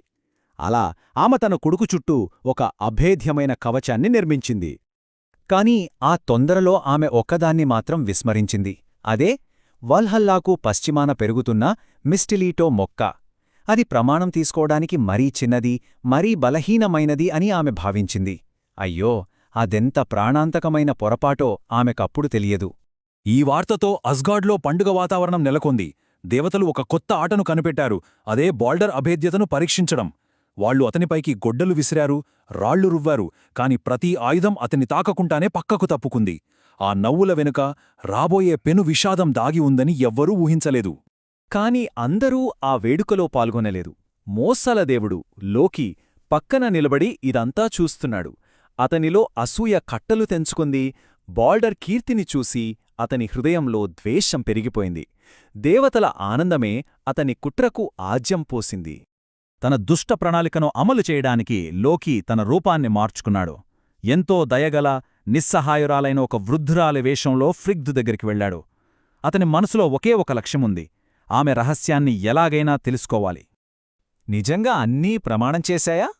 ఏ ఒక్కదాన్ని వదిలిపెట్టలేదు గదా అని అమాయకంగా అడిగాడు. అతని నటనను నమ్మిన ఫ్రిగ్ తన రహస్యాన్ని చెప్పేసింది. అయ్యో, ఒక్క మిస్టులిటో తప్ప, అది హాని చేయడానికి మరీ చిన్నది కదా. ఆ మాటలతో ఆమె తెలియకుండానే తన కొడుకు మరణశాసనాన్ని రాసేసింది. ఆ సమాచారం తెలియగానే లోకి ఒక్క క్షణం కూడా ఆగలేదు. నేరుగా వెళ్ళి ఆ చిన్న మొక్కను కనుగొన్నాడు. దాని కొమ్మను కత్తిరించి దాని ఒక పదునైన, ప్రాణాంతకమైన బాణంగా చెక్కాడు. ఇప్పుడు అస్గార్డ్ భవిష్యత్తును నాశనం చేయగల ఏకైక ఆయుధం అతని చేతిలో ఉంది. అస్గార్డ్లో వేడుకలు ఇంకా కొనసాగుతూనే ఉన్నాయి. కాని ఒక దేవుడు మాత్రం దూరంగా ఒంటరిగా నిలబడి ఉన్నాడు. అతనే హోడ్, బాల్డర్ యొక్క అందసోదరుడు. అందరూ ఆనందంలో మునిగి తేలుతుంటే అతను మాత్రం చీకట్లో తన సోదరుడిని గౌరవించలేకపోతున్నానని బాధపడుతున్నాడు. సరిగ్గా ఆ క్షణములోనే లోకి అతని దగ్గరకు వచ్చాడు. నీ సోదరుడిని ఎందుకు గౌరవించకూడదు అని ఎంతో మెల్లగా అన్నాడు. రా, నేను నీ చేతిని నడిపిస్తాను. హోడ్ తన సోదరుడి వేడుకలో పాల్గొనే అవకాశం వచ్చిందని సంతోషించాడు. పాపం, లోకి దుష్ట ఉద్దేశ్యాన్ని అతను గ్రహించలేకపోయాడు. లోకి ఆ మిస్టులిటో బాణాన్ని హోడ్ చేతిలో పెట్టాడు. అతని చేతిని పట్టుకుని సరిగ్గా బాల్డర్ వైపు గురిపెట్టాడు. ఆ తర్వాత అతని చెవిలో గుసగుసలాడాడు. ఇప్పుడు ఆ బాణం గాల్లో దూసుకుపోయింది. దేవతల నవ్వులు ఒక్కసారిగా ఆగిపోయాయి. ఆ చిన్న కొమ్మ నేరుగా బాల్డర్ గుండెల్లోకి చొచ్చుకుపోయింది. కాంతిదేవుడు ఒక్క మాట కూడా మాట్లాడకుండా నేలమీద పడిపోయాడు, చనిపోయాడు. అస్గార్డ్ మొత్తం నిశ్శబ్దంగా మారిపోయింది. భయంకరమైన, సంపూర్ణ నిశ్శబ్దం. ఆ నిశ్శబ్దాన్ని ఛేదిస్తూ లోకి మాట్లాడాడు. చూశావా, నువ్వు నీ సోదరుడిని చంపావు అని హోడ్తో అన్నాడు. అతని స్వరంలో మాత్రం ఎలాంటి విచారం లేదు. ఆ క్రూరమైన మాటలు విని ఫ్రిగ్ గుండె పగిలేలా ఏడవడం మొదలుపెట్టడంతో దేవతలకు అసలు ఏం జరిగిందో అర్థమైంది. అస్గార్డును దుఃఖం ముంచెత్తింది. కాని వారి రాజు ఓడిన్ ఇంకా ఆశను వదులుకోలేదు. పాతాళలోకానికి ప్రయాణించి మృత్యుదేవత హెల్ నుండి నా కొడుకును తిరిగి తీసుకువచ్చే ధైర్యం ఎవరికి ఉంది అని గట్టిగా అడిగాడు. అప్పుడు హర్మోట్ ముందుకు వచ్చాడు. దేవతలలో అత్యంత ధైర్యశాలి అయిన అతను ఈ ప్రమాదకరమైన ప్రయాణానికి సిద్ధమన్నాడు. ఓడిన్ యొక్క 8 కాళ్ల అశ్వం స్లిప్నిర్పై ఎక్కి అతను పాతాళలోకపు చీకటిలోకి తన ప్రయాణాన్ని ప్రారంభించాడు. 9 రాత్రులపాటు అతను కటిక చీకటి లోయలగుండా ప్రయాణించాడు. బంగారంతో మెరుస్తున్న గ్జాలర్ వంతెనను దాటాడు. చివరికి హెల్ యొక్క ఎత్తైన ద్వారాల వద్దకు చేరుకున్నాడు. స్లీప్నెర్ ఒకే ఒక్క దూకులో ఆ ద్వారాలను దాటింది. అతన్ని నేరుగా మృత్యురాజ్యంలోకి తీసుకువెళ్ళింది. హెల్ యొక్క చల్లని సభలో హెర్మోడ్ తన సోదరుడిని చూశాడు. బాల్డర్ పాలిపోయి గౌరవస్థానంలో నిశ్శబ్దంగా కూర్చొని ఉన్నాడు. హెర్మోడ్ లోకీ కుమార్తె అయిన మృత్యుదేవత హెల్ను సమీపించి బాల్డర్ను తిరిగి ఇవ్వమని వేడుకున్నాడు. హెల్ ఎలాంటి భావోద్వేగం లేకుండా అతని విన్నపాన్ని విన్నది. ఆమె బాల్డర్ను తిరిగి పంపించడానికి అంగీకరించింది. కాని ఒక షరతుతో 9 లోకాల భవిష్యత్తును నిర్ణయించే ఒక కఠినమైన పరీక్షను పెట్టింది. ఆమె తీర్పు ఇది: 9 లోకాలలోని ప్రతి ఒక్కటి, బతికున్నవి చనిపోయినవి, అన్నీ బాల్డర్ కోసం కన్నీళ్లు పెట్టుకుంటే అతను తిరిగి రావచ్చు. కాని ఒక్కరంటే ఒక్కరు నిరాకరించినా అతను శాశ్వతంగా నాతోనే ఉండిపోతాడు. దేవతల దూతలు వెంటనే బయలుదేరారు. ఒక అద్భుతం జరిగింది. మనుషులు ఏడ్చారు, జంతువులు ఏడ్చాయి, భూమి, రాళ్ళు, లోహాలు కూడా కన్నీళ్లు కార్చాయి. విశ్వం మొత్తం బాల్డర్ కోసం శోకించింది. ఆశ మళ్లీ చిగురించింది. బహుశా బాల్డర్ తిరిగి రాగలడు. కాని ఒక్కరు మాత్రం నిరాకరించారు. ఒక చీకటి గుహలో వారికి థాక్ అనే ఒక రాక్షసి కనిపించింది. ఆమె కన్నీళ్లు పెట్టుకోటానికి ఒప్పుకోలేదు.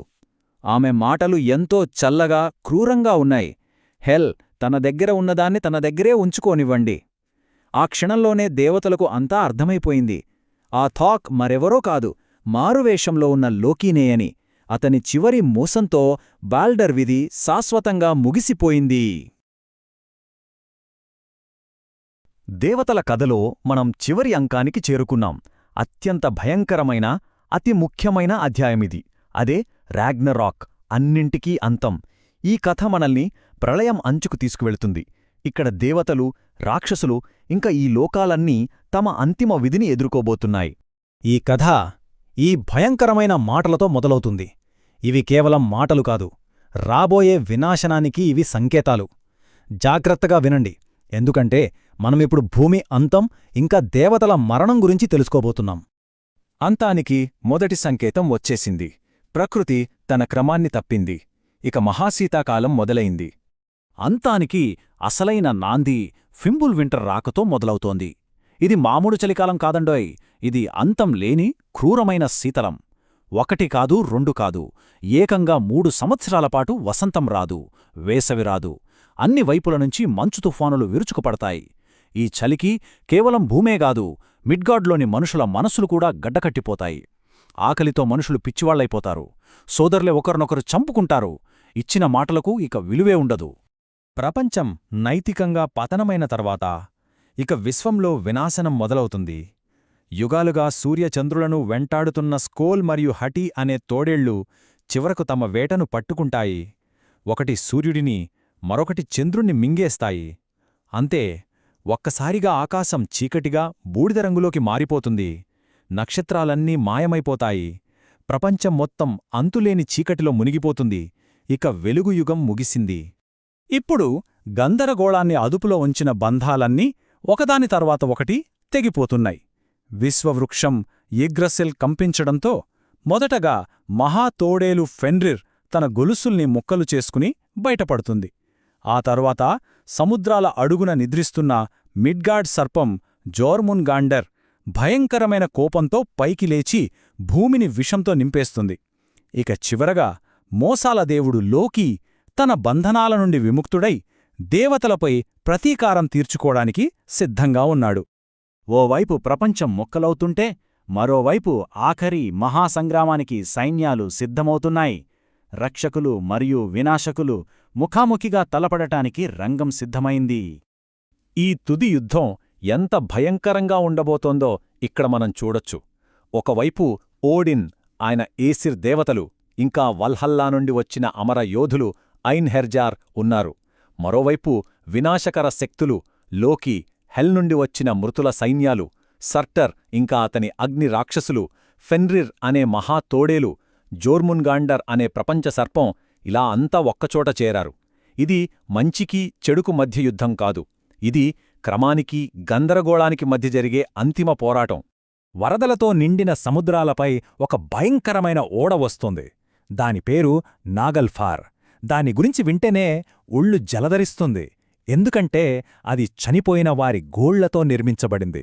దాని చుక్కాని పట్టుకుని దేవతలపై అంతులేని ద్వేషంతో రగిలిపోతున్న లోకి వస్తున్నాడు. ఇది చూడటానికి అత్యంత భయంకరమైన దృశ్యాలలో ఒకటి. దక్షిణ దిక్కు నుండి ఆకాశం చీలిపోతుంది.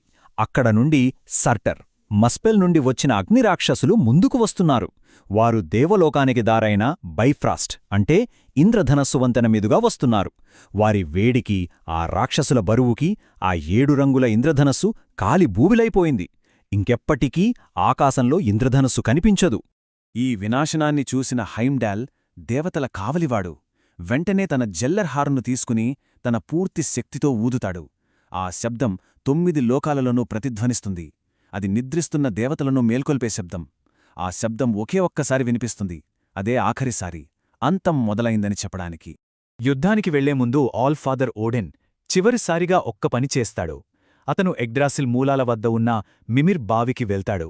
అక్కడున్న మిమిర్ యొక్క తల నుండి చివరి సలహా తీసుకుంటాడు. వాళ్ళిద్దరి మధ్య ఏం జరిగిందో ఎవరికీ తెలియదు. ఆ రహస్యం ఎప్పటికీ రహస్యంగానే ఉండిపోతుంది. ఇక సమయం ఆసన్నమైంది.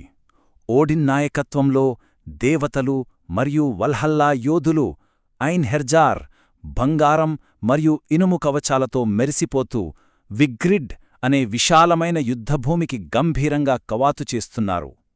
గెలుస్తామని కాదు, తమ విధిని ఎదుర్కోవాలన్న ధైర్యంతో వెళ్తున్నారు. ఇక అస్సలు ఘట్టం మొదలైంది. విగ్రిడ్ యుద్ధభూమిలో దేవతలు తమ శత్రువులను, తమ అంతిమ విధిని ఎదుర్కోబోతున్నారు. యుద్ధభూమిలో భయంకరమైన గందరగోళం మొదలైంది. ఫ్రే సట్టర్ను ఎదుర్కొని తన మాయాఖడ్గం లేకపోవడంతో దేవతలలో మొదటగా నెలకొరుగుతాడు. ఒంటిచేది దేవుడైన టైర్ నరకశునకం గాంతో భీకరంగా పోరాడి ఇద్దరూ ఒకరినొకరు చీల్చుకొని చనిపోతారు. ఇక ఉరుముల దేవుడు థోర్ తన చిరకాల శత్రువు మిడ్గాట్ సర్పాన్ని తన సుత్తితో చంపేస్తాడు. కాని విజయం సాధించి 9 అడుగులు వేయగానే దాని ప్రాణాంతక విషానికి బలిపోతాడు. సర్వపాలకుడైన ఓడిన్ ఫెన్రిర్ అనే మహాతోడేలు నోట్లో అదృశ్యమవుతాడు. కాని ఓడిన్ కుమారుడు విడార్ ఆ తోడేలు దౌడలను చీల్చి తన తండ్రికి ప్రతీకారం తీర్చుకుంటాడు. చివరగా బద్ధశత్రువులైన లోకీ మరియు హైమ్డాల్ ఒకరినొకరు చంపుకుని పక్కపక్కనే పడిపోతారు. ఇక దేవతల యుగం ముగిసింది. దేవతలు, రాక్షసులు అందరూ చనిపోయిన తర్వాత సర్టర్ ఒక్కడే నిలబడి ఉంటాడు. అతను తన మండుతున్న ఖడ్గాన్ని ఆకాశానికి ఎత్తి మొత్తం ప్రపంచాన్ని అగ్నితో దహించివేస్తాడు. భూమి, ఆకాశం అన్నీ కాలి బూడిదైపోతాయి. ఒక్క క్షణం నిశ్శబ్దం. ఆ తర్వాత మంటలు ఆరిపోతాయి. సముద్రాలు ఇంకిపోతాయి. భూమి నెమ్మదిగా ఉప్పొంగుతున్న సముద్రంలో మునిగిపోతుంది. సూర్యుడు లేని ఆకాశం కింద అంతా నిశ్శబ్దంగా, శూన్యంగా మారిపోతోంది. ఏమీ లేదు. కథ ఇక్కడతో ముగిసిందనుకుంటున్నారా? లేదు. నిరాశ నుండి ఆశ్చర్యానికి, సంపూర్ణ ముగింపు నుండి ఊహించని పునరుజ్జీవనానికి కథ మలుపు తిరుగుతోంది. అంతా అయిపోయిందనుకుంటున్నారా? అంతా బూడిదా, నీళ్లలో కలిసిపోయిందని అనుకుంటున్నారా? నిజంగా కథ ఇక్కడతో ముగిసిపోయిందా? లేదు. అంతం తర్వాత కూడా ఒకటుంది. ఆ బూడిద రంగు సముద్రజలాల నుండి ప్రపంచం మళ్లీ పుడుతుంది. పచ్చగా, కొత్తగా, ఇంకా ప్రశాంతంగా. ఇదొక కొత్త ఆరంభం. ఈ కొత్త, ప్రశాంతమైన ప్రపంచంలో కొందరు ప్రాణాలతో బయటపడతారు. ఓడిన్ కుమారుడు విడార్ మరియు వాలి, ఇంకా థోర్ కుమారులు మోడీ మరియు మ్యాగ్నీ. వాళ్లు థోర్ సుత్తి మ్యోల్నిర్ను తిరిగి పొందుతారు. ఇంకా అద్భుతంగా బాల్డర్ మరియు హోడ్ మృతుల లోకం నుండి తిరిగి వస్తారు. పాత సూర్యుడి కుమార్తె కొత్త సూర్యురాలిగా ప్రకాశిస్తుంది. జీవితం మరియు జీవితకాంక్ష అనే 2 మానవులతో కొత్త మానవజాతి మొదలవుతుంది. అలా ఆ మహావినాశనం తర్వాత ఆ బూడిదలోంచి ఒక నిశ్శబ్దమైన, ఆశతో నిండిన కొత్త ప్రపంచం మొదలవుతుంది. ఇదే రాగ్నిరాక్ ఇచ్చే చివరి మాట. అంతం తర్వాత కూడా జీవితం ఉంటుంది. సరే, నీల్ గైమాన్ రాసిన నార్స్ పురాణాల కథల వెనకున్న అసలు కథేంటో చూద్దామా? అంటే ఈ కథలు ఎక్కడ పుట్టాయి, వాటికెంత పవర్ ఎలా వచ్చింది, ఈ విషయాలన్నీ ఇప్పుడు కాస్త లోతుగా చూసేద్దాం. పదండి, మొదలుపెడదాం. రాగ్నరాక్తో కథ అయితే ముగిసిపోయింది. కాని అసలు ఈ పురాణాల కథే ఇక్కడనుంచే మొదలవుతోంది. దేవతల లోకం అంతమైపోయి ఉండొచ్చు, కాని వాళ్ళు మనకిచ్చిన గాథలు మాత్రం ఇంకా బ్రతికే ఉన్నాయి. అవును, కాని అసలు ఈ కథ ఎక్కడ మొదలైంది? ఈ ప్రశ్న చాలా ముఖ్యం. ఎందుకంటే ఇది మనల్ని ఈ గాథల పుట్టుక వెనకున్న సుదూర గతంలోకి తీసుకెళ్తుంది. అసలీ పురాణాలు ఎక్కడ్నుంచొచ్చాయో, వాటిని మనదాకా ఎవరు తీసుకొచ్చారో తెలుసుకుందాం. సరే, మన ఈ అన్వేషణలో మొదటి స్టెప్ ఏంటంటే, రచయిత నీల్ గైమాన్కి ఈ పురాణాలతో ఉన్న పర్సనల్ కనెక్షన్. అంటే ఒక మోడర్న్ రైటర్ని ఇంత పాత కథలు అంతలా ఎలా అట్రాక్ట్ చేశాయో చూద్దాం. ఈ మాటలు వింటేనే మనకు అర్థమైపోతోంది గైమాన్ను ఆకట్టుకున్నది ఏంటో. ఆయన అసలు పురాణాల్లో చూసిన దేవతలు చాలా పచ్చిగా, నిజంగా ఉన్నారు. వాళ్ళేమి నీతిపాఠాలు చెప్పే హీరోలు కాదు. వాళ్లలో లోపాలున్నాయి, వాళ్ళు చాలా ప్రమాదకారులు కూడా. ఆ కాంప్లెక్సిటీ, ఆ లోపాలే ఆ దేవతల్ని మనకు అంత దగ్గర చేస్తాయన్నమాట. ఫర్ ఎగ్జాంపుల్, థోర్కి చాలా పవరుంది, కాని అతను మరీ అంత తెలివైనవాడేం కాదు. అలాగే లోకీని పూర్తిగా చెడ్డవాడనలేం, కాని అతను చాలా కాంప్లికేటెడ్ క్యారెక్టర్. అందుకే వాళ్ళు మనలాంటి మనుషుల్లా అనిపిస్తారు. అన్ని పురాణాల్లోకెల్లా నార్స్ దేవతలను ఇంత స్పెషల్గా, విషాదభరితంగా మార్చేది ఇదే, రాగ్నరాక్. అంటే వాళ్ల అంతం ఎప్పుడు, ఎలా, ఎక్కడ జరుగుతుందో వాళ్లకి ముందే తెలుసు. అయినా సరే వాళ్ళు చివరిదాకా పోరాడటానికి సిద్ధపడతారు. అందుకే ఈ కథలు మనకు ఎప్పుడో జరిగినట్టు కాకుండా ఇప్పటికీ జరుగుతున్నట్టు చాలా రియల్గా అనిపిస్తాయి. సరే, ఇప్పుడు ఇంకాస్త లోతుల్లోకి వెళ్దాం. ఈ కథలన్నీ మనదాకా ఎలా వచ్చాయి, వాటిని భద్రపరిచిన ఆ పాత గ్రంథాల గురించి ఇప్పుడు తెలుసుకుందాం. మనకు నార్స్ పురాణాల గురించి తెలిసిన దాదాపు ప్రతి విషయానికి మూలం ఈ రెండే, గద్యయడ్డ, పద్యయడ్డ. గద్యయడ్డ ఏమో 13వ శతాబ్దంలో స్నోరీ స్టుర్లసన్ అనే ఒక పండితుడు రాశాడు. ఇది కవుల కోసం రాసిన ఒక టెక్స్ట్ బుక్ లాంటిది. ఇక పద్యయడ్డా విషయానికొస్తే ఇది అంతకంటే పాతది. ఎవరెవరో కవులు రాసిన పద్యాలన్నింటినీ ఒకచోట చేర్చిన సంకలనం అన్నమాట. ఇక్కడే ఒక ఇంట్రెస్టింగ్ ట్విస్ట్ ఉంది. ఈ కథలన్నీ అన్యమతస్థులవి, అంటే వైకింగ్స్ దేవుళ్లవి. కాని వీటిని రాసి భద్రపరిచింది మాత్రం వైకింగ్ యుగం ముగిసి 100 ఏళ్ల తర్వాతొచ్చిన క్రైస్తవులు. వాళ్లు గనక ఈ కథలను రాయకపోయుంటే బహుశా ఇవన్నీ మనకు తెలిసేవే కావు. అసలు వాళ్ళు ఈ కథలను ఎందుకు భద్రపరిచారంటే, ఒక కారణం కెన్నింగ్స్ అర్థం చేసుకోవడానికి. కెన్నింగ్స్ అంటే ఆ కాలంలోని కవిత్వంలో వాడే కొన్ని ప్రత్యేకమైన పదబంధాలు. ఉదాహరణకి ఫ్రేయా కన్నీళ్లు అనే మాట ఉందనుకోండి. ఫ్రేయా కన్నీళ్లు బంగారంగా మారాయనే కథ తెలియకపోతే ఆ మాటకు అర్థమేముంటుంది? సో ఆ పాత కవిత్వాన్ని అర్థం చేసుకోవాలంటే ఈ కథలు తెలియడం చాలా అవసరమని వాళ్ళు గ్రహించారు. గైమాన్ మాటల్లోనే చెప్పాలంటే ఈ పురాణాలను అర్థం చేసుకోవడమనేది ఒక డిటెక్టివ్ పనిలాంటిది. మన దగ్గర ఉన్నవి కొన్ని ముక్కలు మాత్రమే. వాటిని పట్టుకుని ఎప్పుడో మర్చిపోయిన ఒక నేరం వివరాలను తిరిగి రాబట్టడానికి ప్రయత్నించినట్టుంటుంది. మనం ఊహించాలి, అంచనా వేయాలి, అప్పుడే ఆ పూర్తి చిత్రం మనకు కనిపిస్తుంది. సరే, ఇప్పుడిదాకా మనకు తెలిసిన కథల గురించి మాట్లాడుకున్నాం. కాని మన అన్వేషణలో ఇప్పుడు చాలా బాధాకరమైన భాగానికి వచ్చాం. కాలగర్భంలో కలిసిపోయిన కథలో పాత్రల గురించి తెలుసుకున్నాం. నిజం, మనం ఎంత కోల్పోయామంటే అది ఊహించుకోవడం కూడా కష్టం. మనకు ఎప్పటికీ తెలియని కథలు, మనం పేర్లు కూడా వినని దేవతలు, అసంపూర్తిగా మిగిలిపోయిన గాథలు ఎన్నో. ఆ నష్టం ఎంత పెద్దదో చెప్పడానికి ఒక మంచి పోలిక ఉంది. ఒకవేళ గ్రీక్ రోమన్ పురాణాల నుంచి మనకు కేవలం థీసియస్, హెర్క్యులెస్ కథలు మాత్రమే మిగిలాయనుకోండి, ఎలా ఉంటుంది? ఒలింపియన్ దేవతలు, టైటాన్లు, మిగతా హీరోల కథలేవి తెలియకపోతే ఎంత లోటుగా ఉంటుంది? నార్స్ పురాణాల విషయంలో మన పరిస్థితి దాదాపు అలాగే ఉంది. ఉదాహరణకు ఈ దేవతల పేర్లు చూడండి. ఈర్ దేవతల వైద్యురాలు, లోఫిన్ వివాహాల దేవత, స్జోఫిన్ ప్రేమదేవత, వోర్ వివేకానికి దేవత. వీళ్ల పేర్లు తెలుసు, కాని వాళ్ల కథలేమయ్యాయి? ఇప్పుడు వాళ్ల గురించి మనకు మిగిలింది కేవలం కొన్ని మాటలు, ప్రతిధ్వనులు మాత్రమే. ఇది నిజంగా విషాదం. సరే, ఈ కోల్పోయిన కథల నీడల నుంచి బయటకొచ్చి మనకు మిగిలిన పురాణాల్లోని ముఖ్యమైన అంశాల మీద దృష్టి పెడదాం. ఈ మొత్తం నార్స్ విశ్వానికి 3 మూల స్తంభాలు లాంటివాళ్లు ఈ ముగ్గురు. మొదట ఓడిన్, జ్ఞానం కోసం ఎంత దూరమైనా వెళ్తాడు, ఎంత మూల్యమైనా చెల్లిస్తాడు. ఆ తర్వాత థోర్, అతనొక రక్షకుడు, గంధరగోళం నుంచి మానవలోకాన్ని కాపాడేవాడు. ఇక మూడోవాడు లోకి, అతనొక ఉత్ప్రేరకం, మార్పు తీసుకురావడానికి అవసరమైన ఒక సంక్లిష్టమైన శక్తి. వీళ్లే ఆ ప్రపంచాన్ని నడిపించే శక్తులు. ఈ దేవతల స్వభావం అర్థం చేసుకోవాలంటే వాళ్లు పుట్టిన ప్రాంతాన్ని చూడాలి. అది చాలా చల్లని ప్రదేశం, సుదీర్ఘమైన చలికాలపు రాత్రులు, అంతులేని వేసవి పగళ్ళు. ఆ కఠినమైన వాతావరణంలో బ్రతికే మనుషుల దేవతలు కూడా వాళ్లలాగే ఉంటారు.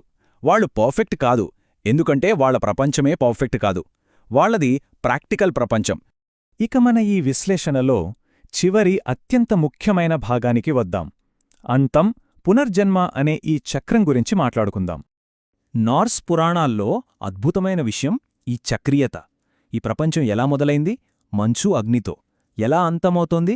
మళ్లీ మంచు అగ్నితోనే.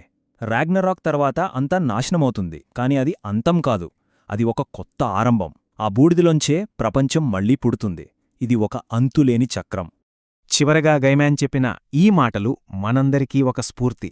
ఆయన ఏమంటారంటే, పురాణాల్లో ఉండే అసలైన ఆనందమదే. వాటిని మనమే స్వయంగా చెప్పటంలో ఆ సరదా ఉంటుంది. ఈ పుస్తకంలోని కథలను చదవండి, తర్వాత వాటిని మీ సొంతం చేసుకోండి. ఏదో ఒక చీకటి, మంచు కురుస్తున్న చలికాలం సాయంత్రం మీ స్నేహితులకు అసలు ఏం జరిగిందో చెప్పండి. చూశారా? కథలు చెప్పే ఆ బాధ్యతను రచయిత ఇప్పుడు మన చేతుల్లో పెట్టాడు. ఈ అద్భుతమైన కథలను బ్రతికించి ఉంచడం మనవంతు. వాటిని చదవండి, వాటిని సొంతం చేసుకోండి, అందరితో పంచుకోండి. ఎందుకంటే గొప్ప కథలకు అంతమనేది ఉండదు.